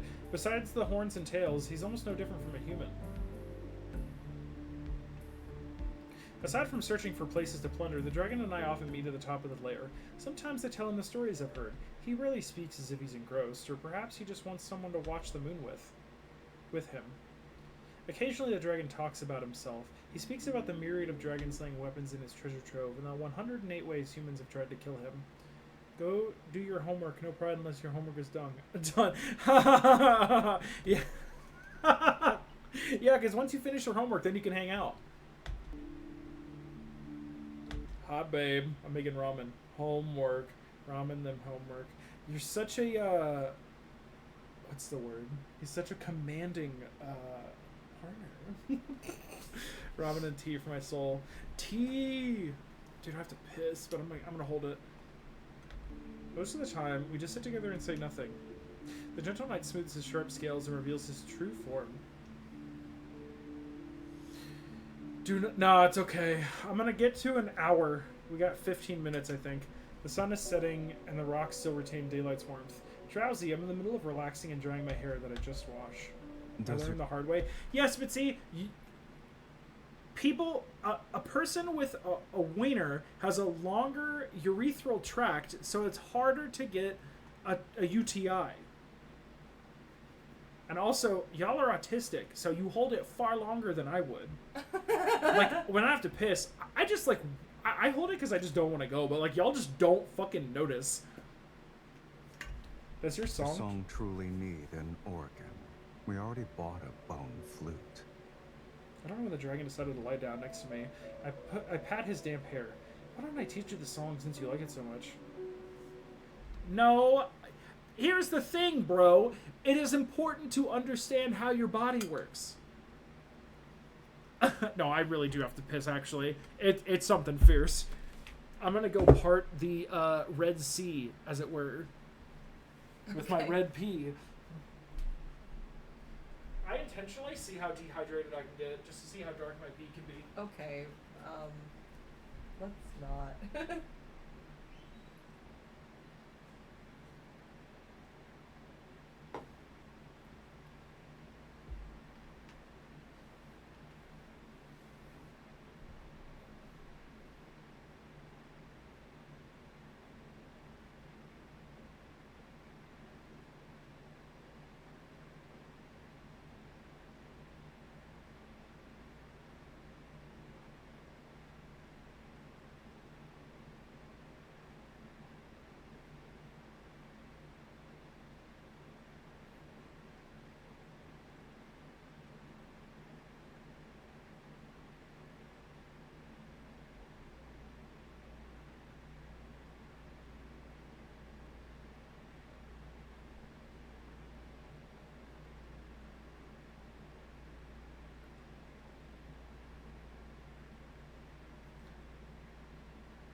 elbow. My balls are sweaty. Okay. Shall we continue? No. Okay, thanks, Silas. No.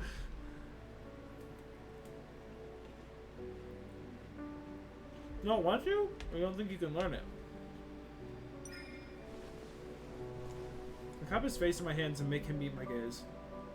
I just realized something these days. You don't understand a song's melody, can't see the beauty and patterns, and can't even taste the flavors of food, is that right? Dragons don't need those things to survive. He's tone deaf! He escapes from my hands, yet I detect a hint of awkwardness in his words. You act mature, but you were still away for so long. Silas, you're still a young dragon, aren't you? You only just learned how to hide your wings. I gently stroke the horn on top of his head. When my hand glides down his prominent spine, it reaches his tail. You can't hide your horns and tail. Are you an adult? Don't tell me you're just acting mature because you're worried about ruining your fiendish image. The dragon stays silent and flicks his tail away from me. He loops it around us, and it touches the small of my back. Are you trying to say you've uncovered my secret? Defiant force gently pulls me toward the dragon's chest. All right. Let's assume there is a young dragon before you. What will you do? Eat it? Sure. Is that an offer? I tell you that we're doing something humans call hugging. Oh, These she's so humans cute. still hug each other, even when they want to kill each other. Like us. Can I help you, small screaming creature? Clouds drift across the sky and cover the moonlight for a moment. It's difficult for me to discern his facial expression. Some words are like the moonlight hidden by the clouds. Once the moment passes, there's no need to say them anymore. I roll into a more relaxed position and lie on my back. What does a human soul taste like? We've known each other for so long, but I've never seen you eat. Have you never eaten a soul? The dragon remains on his side. He stares at me as if my face holds secrets he hasn't discovered yet. Most human souls are disgusting. They're even less appealing than a wanderer's proto-core. When I first saw you, you said my soul was lackluster. Was that actually a compliment? Indeed. It's as lifeless as a slice of turkey meat. Thinking back, I can't help but laugh. Is there something else you want? No. Maybe I just want to know if a dragon capable of luring humans into darkness could truly feel the human emotion called love, a desire that goes beyond mere survival. In his world, apart from survival and killing, there could also be room for organs and hugs, or maybe the person next to me only appears to be human, and his indulgence toward me is just so he can obtain my soul. Silas, those gems and weapons are boring. If you want to cultivate my desire, you need to give me something rare. This time, I want your heart. Can't stand being the only one who's troubled by this thought. So I demand something from him he can never own and will never offer.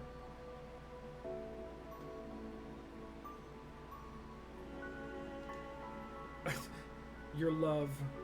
As expected, he looks surprised and then laughs. A fiend's love. What are you going to do with something that doesn't exist? If it doesn't exist, then he's even more precious. Speak. What does it mean to truly love a person? Have you ever loved anyone before?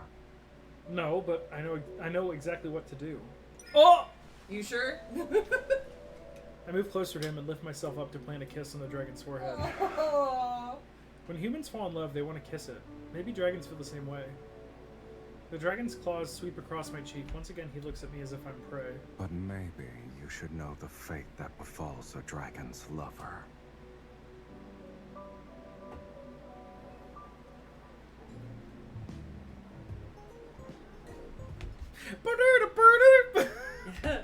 Tara City's tavern is always open. On stage, a woman wearing a fiery red dress has just left. Amidst the boisterous cacophony from the drunkards, I sit next to Silas, who's in the shadows by a window. I wear a hooded cloak. How are the souls here? Does their scent make you feel nauseous? It's chaotic, but it's still better than the hypocritical sanctuary. Thought a waiter has placed a wooden cup filled with red liquid in front of me before walking away. Under the lights, a dragon's roar suddenly resounds as an actor with dragon wings on his back stands center stage. Silas didn't bring me here for a midnight snack. We went from intense to chill real quick. Yeah, they are the masters of edging. And we're like a little over halfway. You're already a dragon. Why do we need to watch a fake one? Don't you humans like stories? Watch it. It seems to be a very long story. The actor who's playing the dragon sings for a long time without changing. Bored, I stir the beef sauce on my plate. Words fly over my head since I'm barely paying attention. This is so funny. You guys just went out to eat. The body next to me is warm. I wrap the dragon's tail around myself and move closer. Resting my head on my shoulder, I drift in and out of sleep. Other cities should be chaotic because of the Legion of Justicia, but the people in Torres City still live happy lives. The people here are like seeds. They only grow if they're fortunate. Even if they sprout, they might not survive the next day. They can only live in the moment. Are we also people who might not survive the next day? What are you trying to say? I mean, you're a literal dragon. I grab the dragon's wrist, smiling and narrow my eyes. I want to say something that's more precious than any treasure a human could obtain. I like you. I like who you are right at this moment. I turn away and notice that the dragon's face is faintly reflected on the window. I secretly watch him and notice his smile that vanishes as quickly as it appears. He's losing the I don't give a fuck war. He really is. Turn around. He grips my shoulder and forces me to face him. Are you trying to move me with your human love? I said it because I wanted to. Now that the moment has come and gone. The dragon pulls my hood over my eyes. My heart slightly trembles, but all I receive is a gentle flick. Too late. I'll remember. Maybe I should do that to you. Hmm? Flick you. No, I'm mean about it. I hate you too I'll hard. remember this. That made that sound bad. I hit you really hard. No. Domestic abuse is not a joke. I turn, and the story on stage has reached its final act. The actor playing a fiend embraces and kisses his lover. At the same time, he plunges his blood-soaked claws into her chest.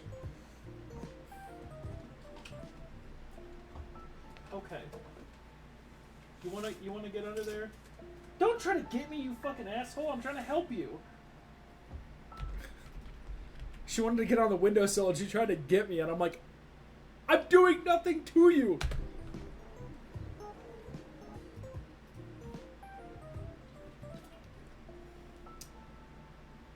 At night, the dragon carries the sleepy girl through Taurus City's crowded alleys. No one spares them another glance. It truly looks like he's an ordinary human returning home in the moonlight. Okay, so I think technically he is able to hide his horns and tail now. No, because he had his tail out in the restaurant. Silas, I don't understand the play you made me see. Maybe I fell asleep halfway In through. sleep. It wasn't an interesting play in either case. But I want to hear it. You must tell me or else I'm going to have nightmares. It's about a dragon. Gee! Figures surround them. He could fly her back to the dragon's lair, but tonight he wants to walk a bit longer with her. In the beginning, the dragon lived in a valley with other dragons. Amongst his kin, he was the only one with a human appearance. He mistakenly believed he was a normal person, but as he grew older, horns sprouted from his head and a tail from his back. He had never seen anything like this on someone before. He was scared. So he picked up a blade because he wanted to remove them. But the horns and scales would grow back, dripping with blood. It didn't matter how many times he cut them. He turns and walks onto a small path. There are fewer people here. His voice softens as if he's actually lulling her to sleep. After a long time, he finally came to terms with being a monster with horns. But then, the love of his life appeared.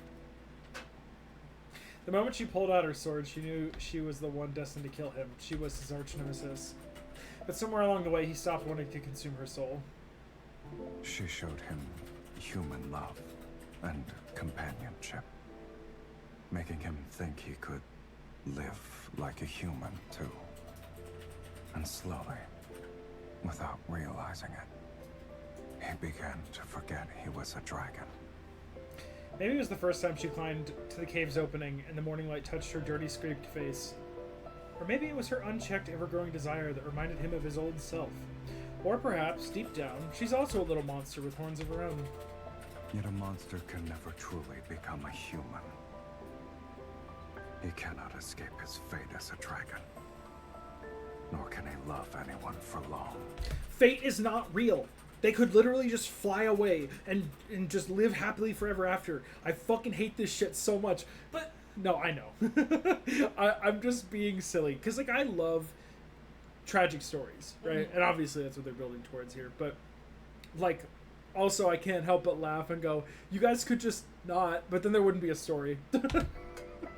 Dragons have an inherent tendency to toy with human desire. But in the end, they inevitably become enslaved by it and turn into true monsters. At the end of the story, he killed his beloved. This is the dragon's curse. Ah, okay. So when her soul becomes... like... he'll eventually be unable to control his desire to consume her, is what he's saying. As he walks away, the lights fade behind him. He pulls up his cloak, revealing the creature beneath. His form with dragon horns and a tail remains. Oh, okay, he was just wearing a cloak. Silas, do you hate I wouldn't humans? say I like them for now. But I'm a human too. Invisible wings slice through the air. Carrying a sleepy girl, he soars through the skies. What about you? Why stay by a dragon's side? Or what about you? Why stay by a dragon's side? What happened that night at the tavern, along with the words we exchanged, is never brought up by us ever again. By the light of day, it became a dark, absurd secret hanging between us. That is... I don't know how I feel about that. Tara City revels every night where shallow desires are easier to face than genuine feelings. With the return of the Fiend, Doomsday's ominous shadow once again haunts the war-torn lands of Philos. Under the guise of exterminating the Fiend, the Legion of Justicia sparks wars across the planet. Those who dare to oppose them are branded as sinners and put on trial in the Court of Justicia. The Sacred Judicator's authority hangs by a fragile thread. The long-standing resentment among the people reaches its boiling point and is fueled by the Fiend's resurgence.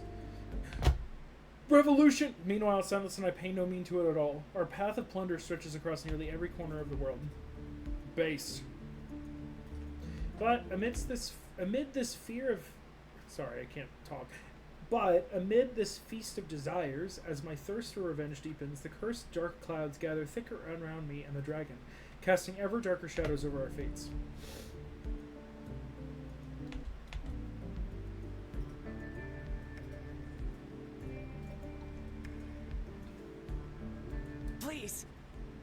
Please don't kill me. Spare my life. I'll do anything for you. Yes, money. I have plenty of treasures. I collected them from different places. You can find them in the inner sanctum. The key is right here. Black red mist wafts past him and the owner of the sanctuary twitches. He falls to the ground. I take the key from his stiff hand, dangle it on my pinky, and follow Silas into the luxurious inner sanctum. I can't remember how many places we've raided. The guards and traps in this place are remarkably sophisticated. They even managed to injure Silas. Unfortunately for them, they serve an incompetent master. I bet those guards never imagined they'd be risking their lives for a cowardly imposter. Have we made quite the name for ourselves? After raiding so many places in a row, I thought you'd display some self-awareness. Silas appears disinterested, his gaze briefly scanning the treasures behind the door before moving elsewhere. Yet his eyes linger on something beyond a nearby sheer curtain. The wind lifts the curtains and reveals a massive organ in the wall. Its presence is illuminated by the setting sun. What a pleasant surprise. That's funny as fuck. Smiling, I put down the jewelry I was holding and dress my dress. I sit before the organ. Melodious music resounds while the wind sweeps through the building. Sunlight casts a radiant glow and harmoniously blends with the enchanting melody. My performance ends and the sanctuary falls silent. Why did you stop? I get up and retrieve the sword resting near the organ. A requiem is meant to soothe the dead, but the souls in this place don't deserve it. Standing on my tiptoes, I move closer to Silas. As soon as he narrows his eyes, I quickly step to the side and gracefully ascend the stairs. They were sanctimonious enough when they were alive. I have no intention of praising their ugly souls. What I desire is, my fingers brush over the renowned painting adorning the wall. I turn, lift the hem of my dress, and sit on the sacred throne him, I just sit on the sacred throne positioned at the top of the stairs. I point my toes, and in silence, I hook my leg around the dragon's as he reaches the last step. Just as he leans forward, I tug him closer. Oh my god, they're role reversal right now. To live freely and die without regrets. Our breaths mingle and our heartbeats sync. Light ripples in his eyes, and his lips slowly curl into a smile. With a flicker of his tail, he catches me off guard, wrapping around my waist and pulling me in. Are you aware of your soul's scent? He meets my gaze, leaning in provocatively. His breath teasingly caresses the pulse of my neck. It's akin to a strong liquor topped off with salt. Forever boiling and never satisfied. A shiver ripples through me, deep in my body. The mark on my shoulder burns with a heat like never before. I wonder what's boiling inside the dragon at this very moment. I don't retreat. In this intimate proximity, I reach out to brush my fingers against his lashes. And you? What is it that you desire? The fading sunset casts a hazy glow over everything, spilling over his brow and rolling down his throat. He says nothing. I take his silence as consent, but just as I reach for his right eye, my wrist is suddenly gripped tight. The moment his skin touches mine, memories tainted by a bloody hue flash before my eyes. Bloodstained young man turns his head in the unfathomable darkness. He seems to be... You ask too many questions. His voice shatters the illusion. I return to reality and Silas has already released my hand. A sinister blood-red gleam flashes in his eye. Where are you going? I've never asked you that. The shame will never learn how to be tactful.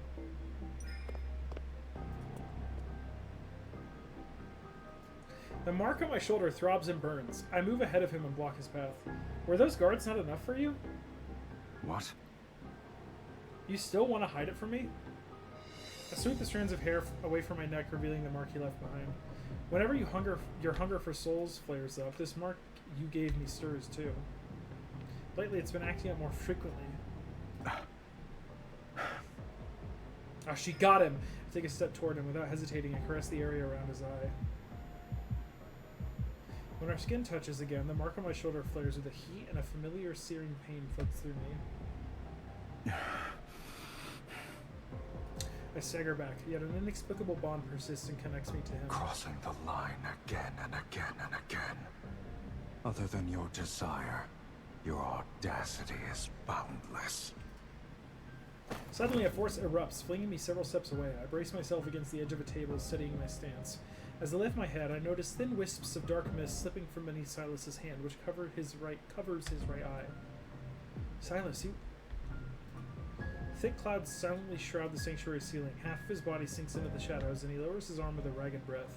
Black-red energy particles drift from the corners of his eyes, and his gaze is now completely drenched in blood red. Did you forget what I truly am? The oncoming black mist binds my limbs. Silas's face is lost in the shadows. Silas's face is lost in the shadows, hidden from view. Something's wrong with him right now. The shackle around my neck suddenly tightens, and the pain from the depths of my soul strikes again. Are you going to devour me? No, you won't! Ugh! I won't. Have you spun so many lies that you've begun to believe them yourself? Yeah, he can't control himself. Shall I remind you? You are nothing. You are but a soul that was fed by a fiend. No, Degrade me harder! The mark on my shoulder grows like thorns. It tightens its grip around my body. My strength drains away, my vision blurs. With my senses slipping, all that remains is an empty husk. So long as I desire it, I can feast at any time. My body thrashes. In the vast void of near death, the chaotic streams in my mind slowly crystallize. Eat him! Devour him! Eat him! A thin streak of gold light bursts from the mark and surges down my arm to my palm, shattering the bind he holds. I get the bind that he was holding around. Terrifying suffocation devours my consciousness, yet something appears in my hand and guides me to strike at Silas. Warm liquid splashes onto my cheek. The blood-red greatsword solidifies from a phantom into reality, and I thrust it into his chest. Oh!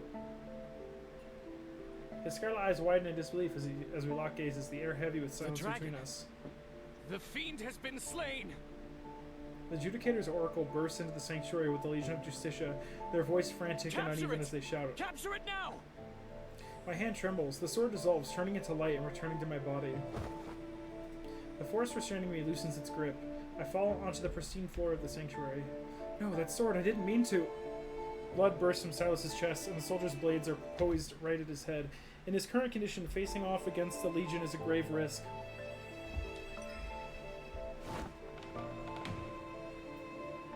I grit my teeth, get up, and shove him past the white stone doors behind us. The doors slam shut. I turn and snatch up a weapon, pointing it at the soldiers crowding in. You saw it yourselves. The fiend couldn't best me. Anyone who steps closer will meet their end by this sword. Behind the white stone doors, blood continues to fall onto the floor. It seeps out from the cracks. The whispers of desire grow louder. The blood-red hue in Silas's vision surges and boils. His gaze is nearly drowned in crimson. Ignoring the grievous injury from the greatsword, he only knows that the curse almost came true. He almost lost his mind and killed her. The boiling, nearly irrational urge to kill rages on, refusing to calm. The wounds on his body remain open, unhealed. He gets down on one knee, and sharp claws begin to sprout from the hand covering his right eye. An irresistible force pierces through his flesh and bones. It transforms into massive wings that spread wide from his back. The sanctuary's pristine bell tower trembles as a savage force destroys it from within. A roar resounds from the collapsing rubble. The mad dragon spreads his wings and surges forth before crashing to the ground amidst the human screams. Wings struggle to flap. He stumbles. A vortex stirs, nearly leveling all the buildings in its path, and then he finally flies toward the distant Taurus city.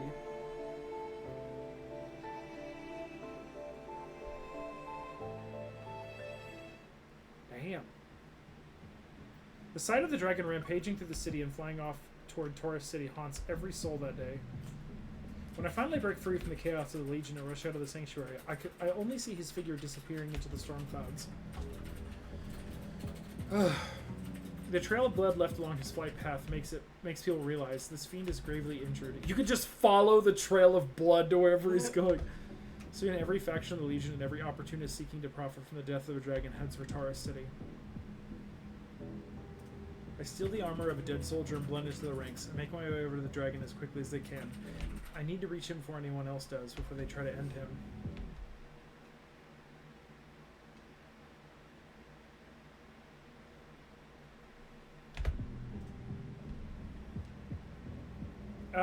Hold on, I missed that last part. Even if fate just showed me, I'm the only one who can truly kill him.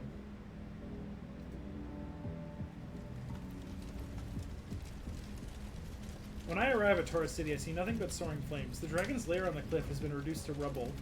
How could this have happened? The Legion of Justicia have set up numerous traps and ambushes along the way. I hear the shouts carried by the wind. The fiend is wounded.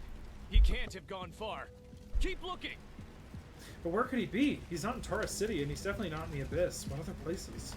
The brain on my neck burns from pain, from deep within my soul. It's pulling the soul fragment the dragon left behind. It's pulling the soul fragment the dragon left inside my body. My gaze unconsciously drifts across the withered forest and lands on the obsidian spire that has partially collapsed. Before long, the fiend will meet his destined arch nemesis once again. Right over there. Right over there, princess. That's what he sounds like. Right over there, princess. His destined arch nemesis. The force a passing soldier off his mount, take his horse, and race toward the Black Chapel. That's funny. The closer I get to the building, the more vivid the crimson bloodstains along the mountain path become. The horns and shouts calling for the dragon slowly fade, leaving only the rapid hoofbeats and my anxious heartbeat to fill the silence. By the time I reach the obsidian steps, the tiny stream of blood has nearly dried. When I push open the gate of the long-abandoned chapel nestled deep within the forest, the cold moon hangs high in the night sky. The bright light filters through the shattered spire. Dazed, I see the dragon barely alive. He lies in the center of the room. Silas! There's no reply. I run over to him and pay no attention to the Legion of Justicia who have died to his claws. On the raised platform, the dragon's eyes are closed. His body is drenched in blood, the droplets dripping from the edge. How could this be? Aren't your wounds supposed to heal fast? I try to stem the bleeding, but it's futile. His chest, This is the wound I gave him. All his wounds remain as is. They don't show any signs of healing. A sudden roar resounds as the dragon opens his eyes. A fierce gale pushes me back and slams me against the pillar. A sharp metallic taste fills my mouth. His fangs are at my neck, puncturing my skin. One more push and he'd snap my spine. Silas! Silas! You're Silas! The mark on my shoulder boils with the agony only death could deliver. I suppress my fear, lift my trembling hand, and gently place it on the dragon's eye. A soft requiem echoes within the spacious room. The roaring slowly subsides as if something deep inside him stirs awake. The dragon begins to struggle violently. The bestial chaos in his eyes clears. When the song ends, his gaze finally reflects my face. Silas. I close my eyes and press my lips against the dragon's. A moment later, a familiar figure appears before me, and his lashes flutter as he stumbles, collapsing with me onto the cold floor. Silas! Silas, wake up! Don't fall asleep, Silas! Black mist spills out from every wound in his body as if his very life is being drained away. Our blood mixes together on the slippery cold floor. When my blood touches his chest that's shrouded in black mist, a sharp pain pierces my mind. Come on, Clara. Eat him, he's yours. Kill him, devour the power. Exhilarated, my heart races. Fervent desire reverberates in my ears. My arm trembles as I raise it. I'm unable to control it. My hand is close to Silas's heart. Yes, use your strength, just like that. My hand quivers uncontrollably. I grip my teeth, trying to shake off the voice in my mind, but suddenly my wrist is caught. Don't know where to aim. Silas had opened his eyes without me noticing. As he presses my wrist down, a faint, weak smirk curves his lips. I can tell you. The phantom of the greatsword nearly forms again. It feels like waking from a trance, and I fling his hand away, breathless. Have you gone mad? A smile gradually graces Silas's face. His eyes gleam like precious gemstones in the depths of the dark abyss. What about you? Before the mark disappears, you still have a chance to kill me. He tightly grips my arm and struggles to support himself in the pool of blood. Leaning against the pillar, his tail reaches out to me. You've got it right at my heart. So I hesitate. Struggling to breathe, I kneel before him as I'm forced to meet his gaze. His tail moves before I can react. My heartbeat reverberates in my ears. His aura burns like flames and slowly engulfs me. Do you remember? Only the fiends destined to arch nemesis can kill him. Who exactly do you think that is? An inexplicable raging inferno surges within me. Indignant, I laugh. I open my mouth and sink my teeth into his hand. I don't believe in this destined arch nemesis nonsense. Moonlight boils in his eyes. Silas cackles. He lowers his head and bites my shoulder like a predator. You! Pain spreads like fire. Then Silas extends his tongue, slowly licking the wound on my shoulder. It's as if he's claiming and soothing me.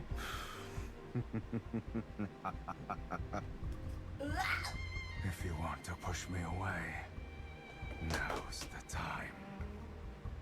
His tongue alternates between licking and biting, sending a strange tingling sensation through my body despite the lingering pain. He slowly licks over my throbbing wound. Throbbing wound. Yeah, I know, right, Jello? Holy fuck. Silas tightens his grip again and again. His eyes are filled with fervent excitement and hunger that knows no end. They're covered in blood, biting each other. However, if you don't want to... The mark on my shoulder that belongs to him burns. Dizzy, I lift my gaze. My strength is draining away, but I see his wound slowly healing. Silas, did you already know that we would instinctively want to devour each other? Then why did you rescue me from the abyss? I wriggle under him and he intertwines his fingers with mine. My hands are ensnared. What about you? Why didn't you just kill me earlier? I freeze. In the moonlit silence, Silas raises his hand and gently touches the area around my eyes. In the darkness, a kiss as gentle as a falling flower lands above my eyes. My limbs tremble, weakened by the torrent of emotions coursing through me. I gaze into his eyes where it feels like an eternity. The murky chaos that was once impossible to read is gone. At this moment, I can finally see his eyes clearly. The fiend will meet his destined arch nemesis again at this place. I'll admit he was correct. I told you before that I'd give you 2 more chances to kill me. Now, you only have 1. In that instant, the turmoil in my heart settles, and I twist my hand to clasp his. You only said a half-truth. I told you before that I'm greedy. I live how I want, and I hate being controlled by others. If fate wants me to kill the fiend, a warm, soft golden light spills from my palm. I press it against the wound on Silas's chest. Then I'll save him instead. Save me. Are you aware of the cost? Once we hold hands now, our lives will be bound together, along with our deaths. We must offer half our soul to the other. They'll be merged to forge an unbreakable bond, to share your life with a fiend. It might be a punishment worse than having your soul devoured. Will you truly not regret it? I said I'll live, didn't I? No matter the cost. If following our hearts is a sin, then you and I must be the last of our kind in this world. Moonlight replaces the flickering candlelight. As our hearts beat in unison, he kisses the inside of my wrist with something akin to devotion. In that case, stay by my side until the end of time. And in the moonlight, the dragon's tail wraps around me and draws me into his embrace. He spreads one wing to shield us from the cold wind and the sudden midnight rain.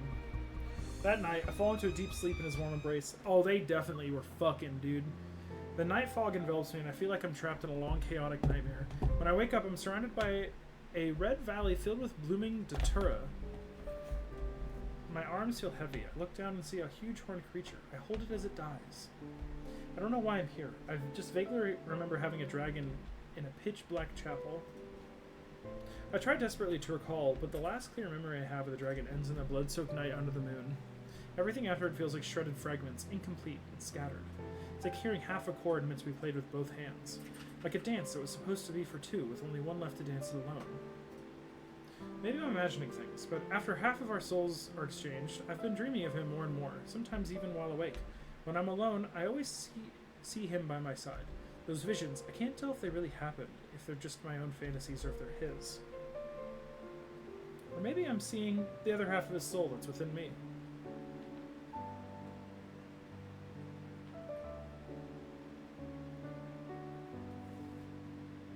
Why are you so worried?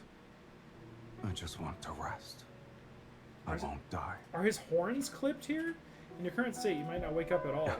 No, okay, it's just that song you the play. angle. It'd be nice if I could hear it again.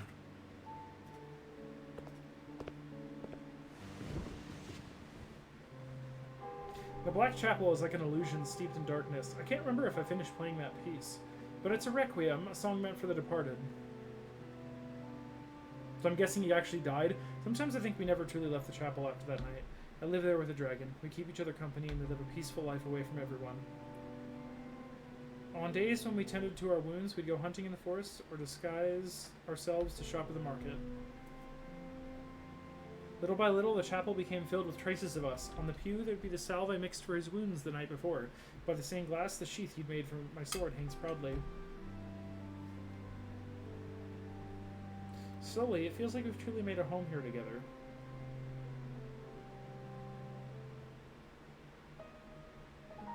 Hang this one a little higher. Be careful with this. Don't let your horns get caught on... Hey! I feel my body become weightless. Silas had encircled his arms around my waist and lifted me. He puts me on his shoulder. Well, I'll be off to do some other shenanigans. See ya, chat. Thanks for hanging out, Jello. It was good to talk to you, dude. Hopefully I'll see you later. Have a good rest of your day. My view rises in a flash, and I wonder why he's looking down to meet his gaze. Didn't you say it should be hung higher?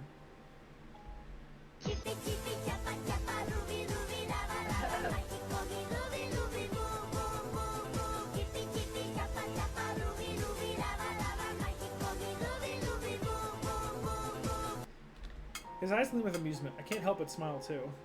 We're more in sync than I thought. When I raise a hand, he moves smoothly, keeping one arm steady around my waist. He doesn't falter. I hang up each decoration from the pile in the pew, one after another. As I reach inside my bag again, my fingers brush against the only item that's left. Here's the last one, but this one's different. I tilt my head and raise my chin towards Silas. Close your eyes. He looks up. He's slightly confused, but doesn't question me. Instead, he obediently closes his eyes. Sunlight caresses his hair and makes it look soft and fluffy. Smiling, I carefully place the flower crown Smiling, I carefully place the flower crown I prepared on his head. I wasn't expecting much, but it suits you well. Silas opens his eyes. Hesitant, he reaches his hand to touch the upturned petals and gently adjusts them. So you stayed up late these past few nights to make this?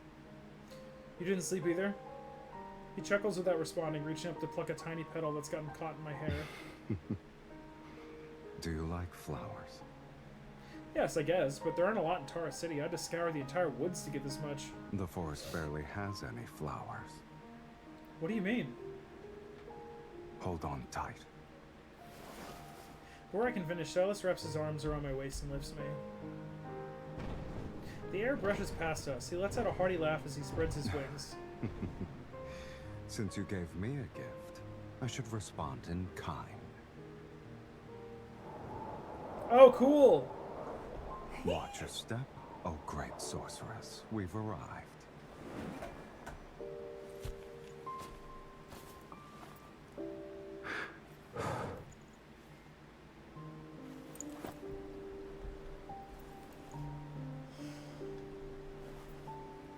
Cool! I thought there wouldn't be a place like this in Tara City. What did you think Taurus City was like?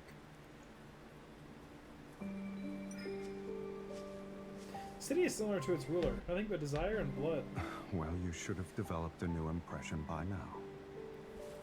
Just because you haven't seen the other sides of it doesn't mean they don't exist. Get a closer look. Then I need to take a closer look. What else haven't I seen? Have your film seen enough? Oh! Wouldn't you say this angle is better? He's so cute. Too bad I can't see it all, however...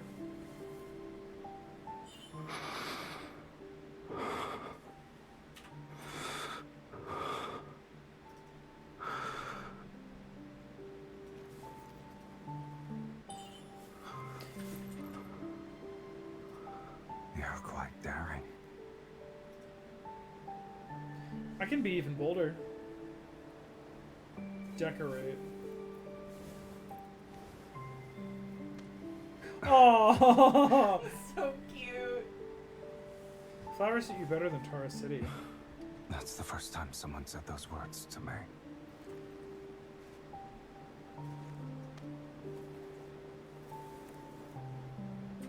Only you and this flower can touch me here.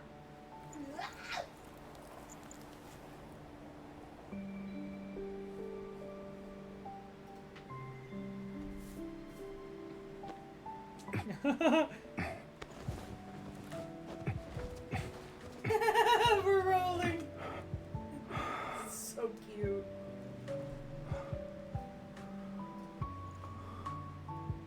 You know, Tara City can have flowers bloom everywhere, as far as the eye can see. They're But only lusting. for one person. They're lusting. We really got jebaited. It was a fade to black when they tried to kiss. Yeah. Unbelievable. Okay, I have to piss again. I've been drinking a lot of water. Too. Huh? What? I have to piss too. Okay. Well, I'll go quick and then you can.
finish this.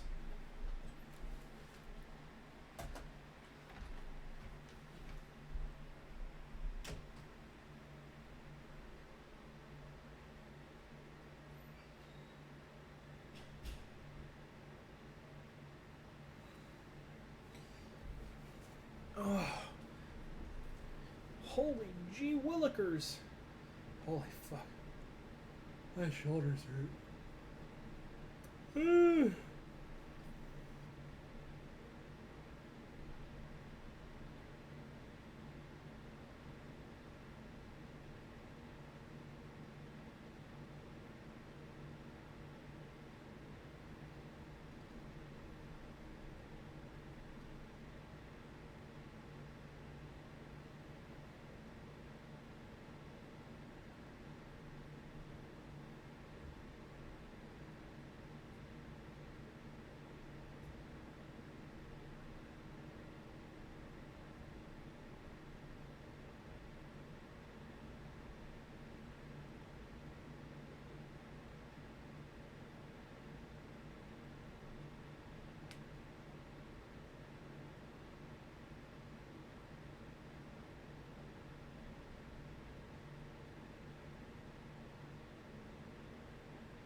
Oh, what's up? Wait, I see that squish on the back. I have that one. Bubba. Yeah, we were talking about that the other day. Sorry, I'm just waiting on Mads to come back. But, yeah, I use him as a pillow, so he's, like, really flat. I'm going to fix this now that Claire is done. Well, the light will be nice. It's not so hot outside anymore. What y'all up to? We're almost done with this. Not too much longer now.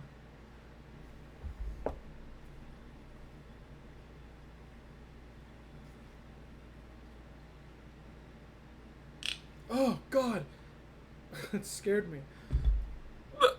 I'm doing homework and showing Will the stupid assignments. What class?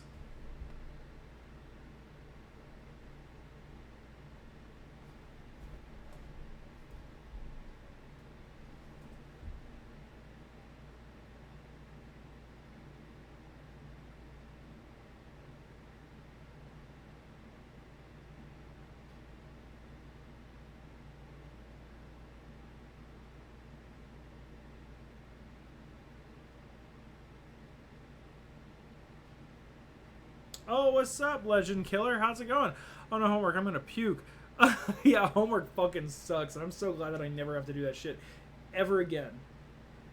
I mean, I would love to get a master's degree, but, like, let's be real. What the fuck would the point be at this point for me? It's hard when you're special interest psychology, and I know more than everyone. Trauma and abuse.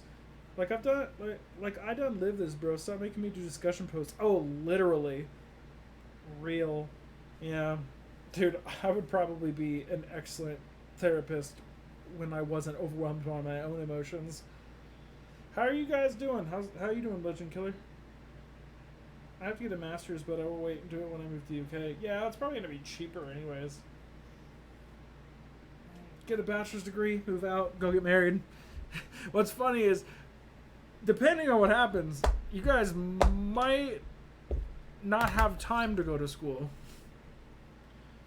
Got back from workout, getting ready for the summer. Good for you. I'm glad. I hope it's a good one. My summer is going to be me staying inside and playing video games, and I think that's going to be pretty goated, right? I think that'll be pretty good. I've been playing Digital Devil Saga, which is like a game from 2005. It's so good. I love it so much. I'm gonna play the duology, so I gotta play the second one after that. I've been playing my gacha games, which is really just Woo-Ah and Star Rail now, because I'm mad about Infinity Nikki, because they fucking blundered that game.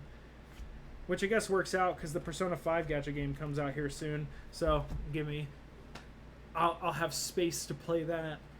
What else have I been doing? I've been playing Monster Hunter with my friends. I love Monster Hunter, bro. Holy shit. Monster Hunter is so good. I would love to get Hobo into Monster Hunter because I think that, like, I don't know. I think anybody could get into Monster Hunter. It's, like, very straightforward. There's not really much of a plot in most of them. Not really something you have to pay close attention to. And it's just got, like, infinite replayability. So, like, I think it'd be up his alley. And their game's designed for solo play. You're into hunting kitty cats now. I mean, wait, what are you talking about? Where's my kitty cat, speaking of? My little baby girl is nowhere to be found. Little Clara. But yeah, I don't know what you're referring to. Unless you're talking about pussy. I shouldn't say that. I gotta go check on her, dude. Here, you know what? I'm gonna message her. Like, where are you at? Because I want to finish this.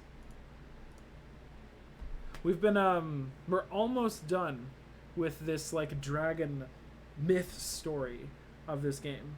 And then I can actually continue the main story, which introduces the next male love interest, which is, between this guy and the next one are both of her favorites.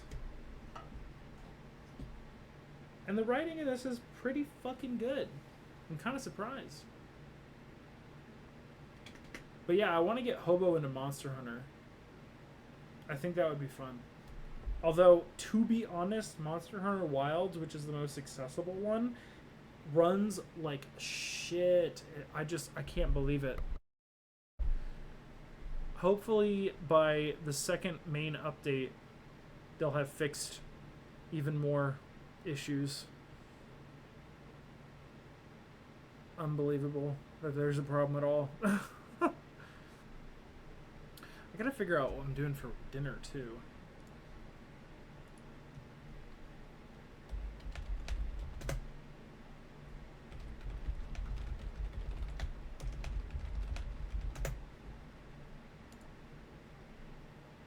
I'll have to make sure I read that later. Yeah, I'll just make the currywurst. I'm gonna go see where she is because I want to finish this. She's gonna be like, "Oh, we took too long because you were talking too much." I'm like, "Girl, you were in the shower or the fucking bathroom for like 15 minutes." Like, yeah, I talk a lot, but like that's what streaming is, right?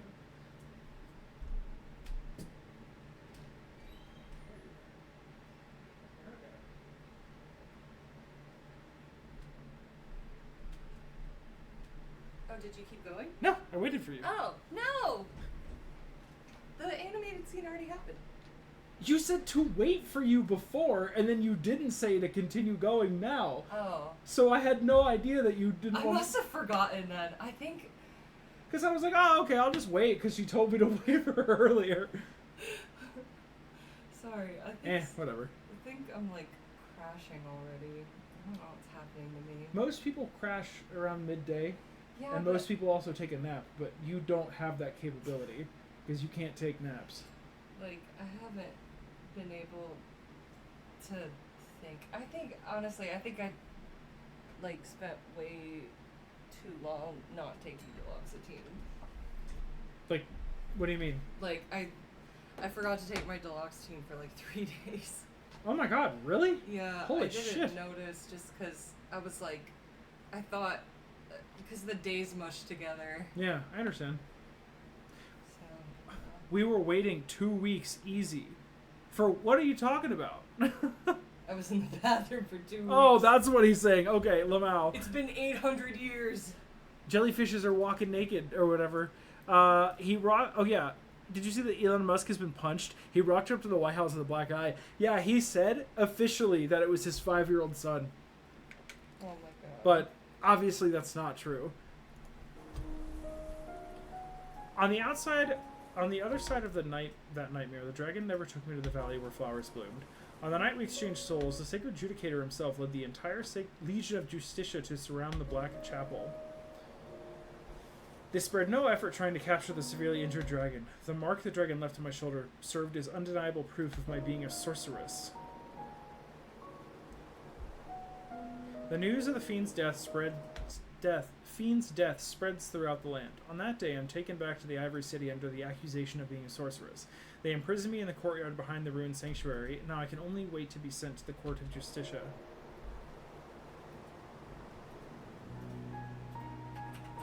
The sanctuary is cold and bleak. The cat, which has never managed to climb over the courtyard walls, has put on 10 pounds. It seems to have grown accustomed to life behind these walls, bound by invisible threads.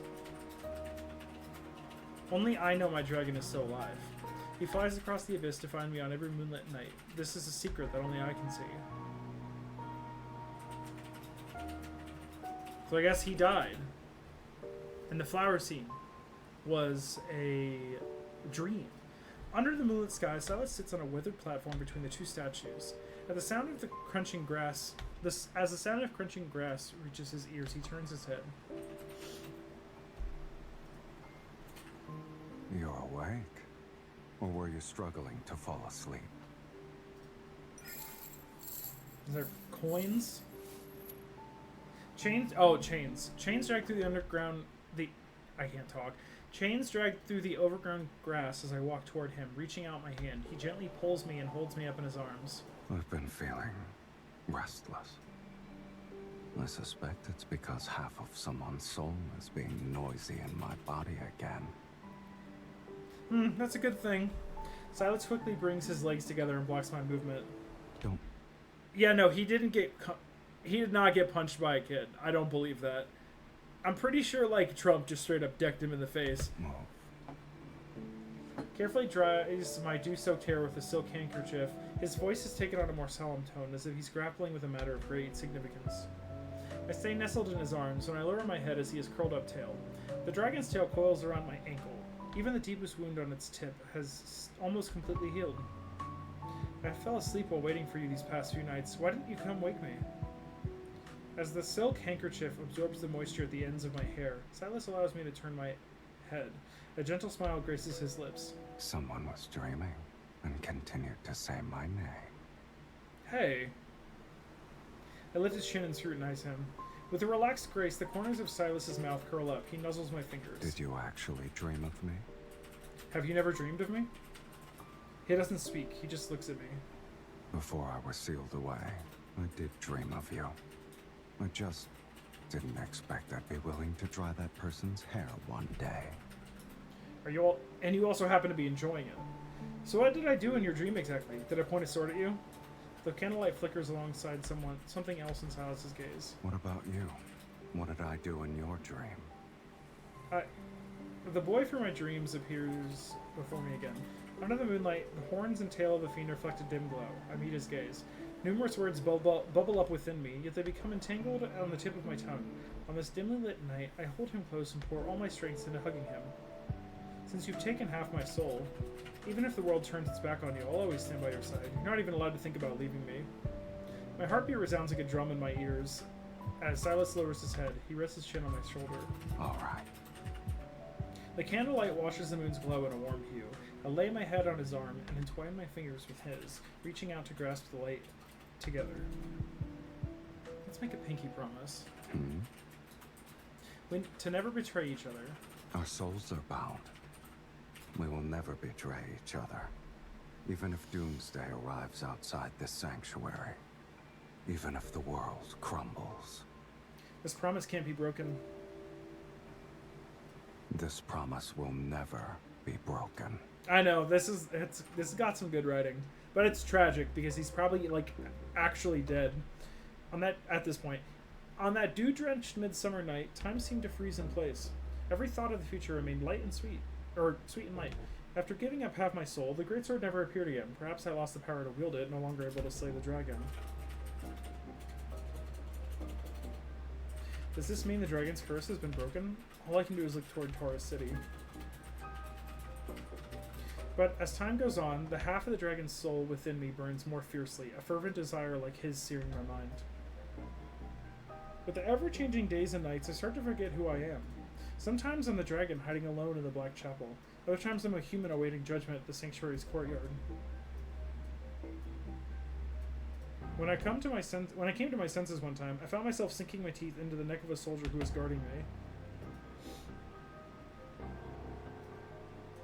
The courtyard grows quieter by the day, perhaps because there are fewer people left in the Ivory City.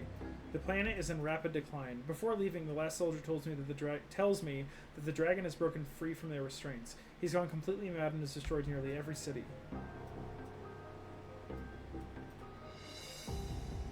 The end of the world will be upon us. Soon, this ruined planet will only have the rampaging dragon left. I haven't seen Silas until... The Doomsday Judgment arrives. They take me to the highest court of Justicia on Philos. Holy! The court of Justicia hangs high in the sky. Under swirling red clouds, several arbiter wings symbolizing divine retribution stay silent as they circle above. Amidst the ranks of the Legion of Justicia, the sacred judicator wearing magnificent robes stands on the looming platform like a lifeless statue. An ancient voice reverberates across the planet, enumerating the crimes the dragon and I have brought upon the world, the reason why this grand execution is being held in the first place. First crime. Worshipping evil and desire. Showing no repentance. Letting your heart fall to corruption. Second crime. Consorting with the fiend and bearing its mark. Tainting your very body with corruption. Third crime. Plundering wealth and embracing insatiable greed. Actions steeped in corruption. Chains bind me at the center. Beyond the rattling of chains as I struggle. Hold on. Option. Chains bind me at the center. Beyond the rattling of chains as I struggle, I hear nothing. Blood surges into my head, a restless fury rising in me, dragon-like and fierce. You are guilty on all 15 counts, sorceress. You shall be executed as a result, and it will be done immediately. That is a terrible voice acting. With a shrill cry from the Arbiter wings, a bolt of lightning strikes my soul. Ugh! Struggling to keep me upright, my knees buckle under the weight, but before I can stand again, another bolt of lightning rips through my mind and tears apart my senses. With my face pressed against the cold floor, I recall the image of the dragon plummeting into the valley, his chest pierced by a sword. Silas. I'm gonna be real, I'm so confused what's happening. I remember the dragon who likes that requiem, but I've never sung it to him in full. This is the first and the last time. It's like I'm back in Tara City at night as I sit atop the dragon's lair. He sits beside me and says, "Sing it again." Tiny notes squeeze their way out of my chest. They gradually forge the fragments of an unfinished melody. You can't hear this now. Someone might never sing for you ever again. Soul-piercing lightning repeatedly interrupts my song, but I keep singing, unaware that all the other sounds have faded away. The entire court of Justicia falls into complete silence. Only the sorrowful requiem echoes through its halls. As the final notes fade into the earth, there is a long silence, and then, as if to respond in kind, a deep resounding roar emerges from behind the crimson clouds. Is that a dragon? The dragon is here. The true doomsday judgment has begun. Get her. Get the bait. The floor rumbles as the 18 towering statues surrounding the court pivot. Hold on. 18 towering statues surrounding the court pivot, revealing their spearheads. The Legion of Justicia surge from all directions like a tide, the cold gleam of their blades pointing at the dragon. Only upon hearing the Sacred Judicator's command do I realize my judgment was actually a trap for the dragon. While the flames tremble on the ground, stone feathers launched by the Arbiter wings pierce through the dragon's wings, while electric arrows from the Legion lodge themselves in his scales. The wings are nearly shredded, but no amount of damage can stop a dragon in a frenzy. It's as if he feels no pain. In the end, I am the only one left standing on the vast platform of the Court of Justicia.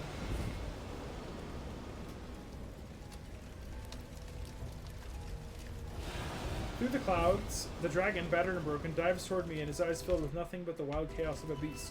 I know he's just a dragon now. He doesn't recognize me anymore. Closing my eyes, I recall that long, drawn-out story about a dragon that I watched in a dim tavern. A man called Silas was next to me. And in the end, the dragon plunged his bloody claws into his lover's chest. Yet a monster can never truly become a human. He cannot escape his fate as a dragon. Nor can he love anyone for long. Tell Will not to make his penis holographic, please. How the fuck? One, how would that work? Two, when should I just message him now? Okay, so the fandom believes that there's no proof of this in the game or anything, right? But the fanon is that Dragon Silas has two cocks. I've seen so much two-cock Dragon Silas art, and they do the same with Mermaid Raphael, that they just have two cocks because monsters. Okay, one, did I ask her that information? Two, Sauce? Sauce? Yeah, that's a good one. At the end of the story, he killed his beloved. Oh, where can I find this awful art so I can, scrutinize it, of course. The Falcotioner said, "This is the lore I'm here for." Fanon lore is far more interesting. Is the dragon's curse. Yes, it's the end of another story. Facing the wind, I spread my arms. I want to embrace my dragon one last time, but I don't feel an embrace nor the touch of death. Just before the dragon strike lands, I feel a hand seize my wrist. He presses my hand against his chest. I feel the resonance between our two souls. Silas? In the split second before the dragon's death blow, under the pull of our resonating souls, the blood-red greatsword reappears in my grasp. My heart lets out a silent scream, yet the sword still pierces the dragon's chest. It looks as if I were the one who plunged it in. Oh, there's another thing? It's very short. What have I You done? saw it in the main story, actually. Yeah, that's true. There's so much blood. must press on. When you meet Silas, you see this vision. Yeah, when you touch him the first time. Or look in his eye. If you don't, there's no going back.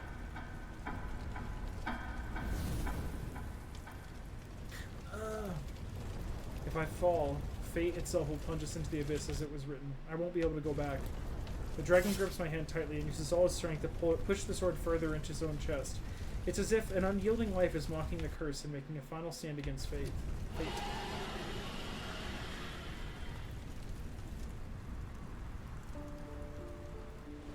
I hold onto the dragon's neck as we plummet through the clouds together. With the last bit of his strength, the dragon carries me away from the court of Justicia. We fly over the black obsidian chapel and crash into a valley filled with blooming datura. His body lies quietly among the flowers. In his garnet-like eyes is my reflection. Look at me. You're not allowed to close your eyes. My tears fall onto him as I lower my head. I allow him to place a kiss on my forehead. The dark red glow in his eyes dims. The obsidian-like crystals crawl over the dragon's scales, slowly covering his entire body. My dragon is gone. As his body disintegrates, shards of crystal begin to peel away. The wind blows through the valley, lifting those fragments like black petals wrapping around me. At that moment, it feels as if the dragon's soul is passing through my body. His life, everything about him, appears before me. Deep within a cave, the boy who grew up with dragons tightly grips the dagger. He presses the gleaming blade against the base of his tender horn. He clenches his teeth. Blood flows down a moment later and passes his right eye that's filled with rage. It's not long before they're discovered. All the dragons are killed in the valley except for him. He's taken away as a human. But when people saw the horns growing on his head, blades once sheathed were thrust into his chest.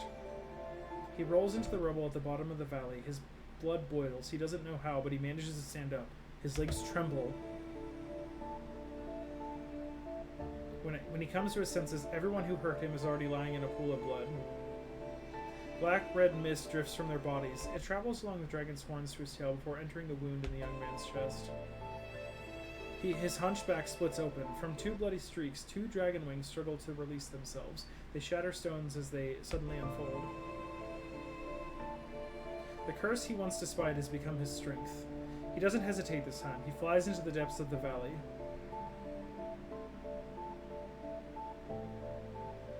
The dragon bone cradled in my arms dissolves into petals, drifting past me. Everywhere they touch, the bright-robed datura flowers turn black. I smell a floral fragrance. Is this the scent of his soul that carries a faint, scorching bitterness? Silas. My beloved was born into apocalyptic terror. People cursed his existence, fabricated his sins, and celebrated his death.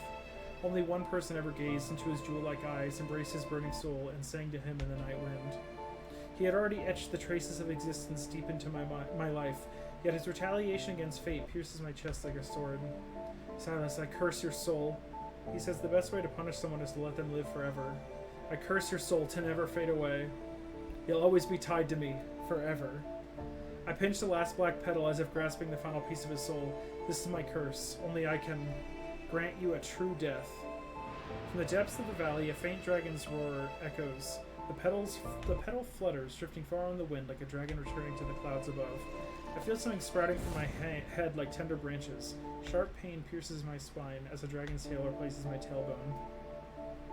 I walk into the valley that once embraced him. It is only after my dragon has gone that I finally become one with him. Oh, my heart. That was mid. Shut up. I remember, like, finally getting to the point of deciding to watch it. Sorry, there's, like, actual tears in my eyes. Cringe! You were in a therapy session or something in the other room. Yeah. And I remember the first thing I wanted to do was find you and hug you. And you were still in a therapy session. I was like, fuck! Oh, so you blame me. So you're blaming me. I'm saying I had to, like, cry on my own. Yeah, you haven't had to do that. It's so good. Yeah. Verdict? So yeah, What can you explain? let me see if I can find. Because some of that got really confusing. It is. And it like is I'm also very kind of confusing. tired because like reading for so long and putting on a performance is kind of a lot. But it's really good. Oh. I think I'm hungry. I gotta make some food for us. I'll probably cook up those hot dogs.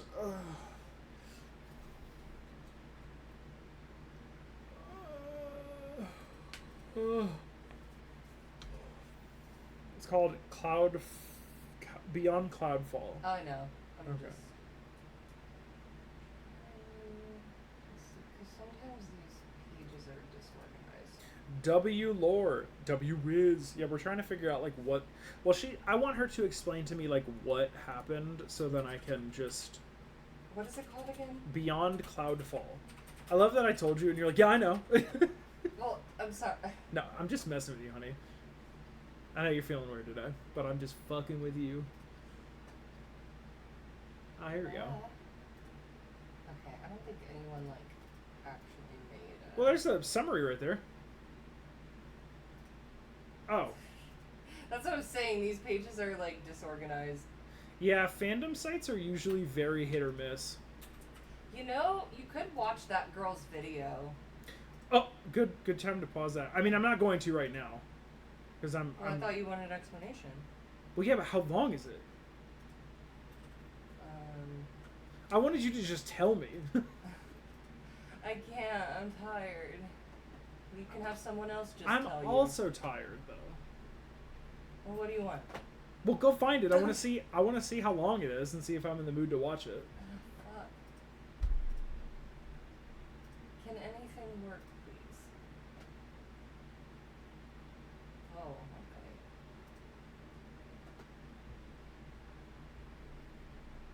I forgot the name of this. Oh, she's right there.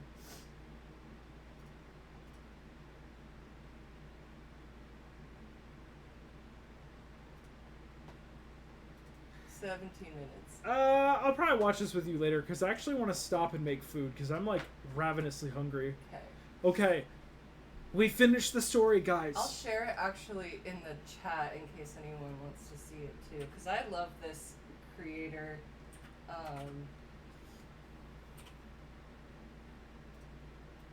Yeah, but I'm like very, very hungry, so I'm gonna dip. But thank you guys for hanging out with me. Bye. I don't know when I'll stream next, but bye.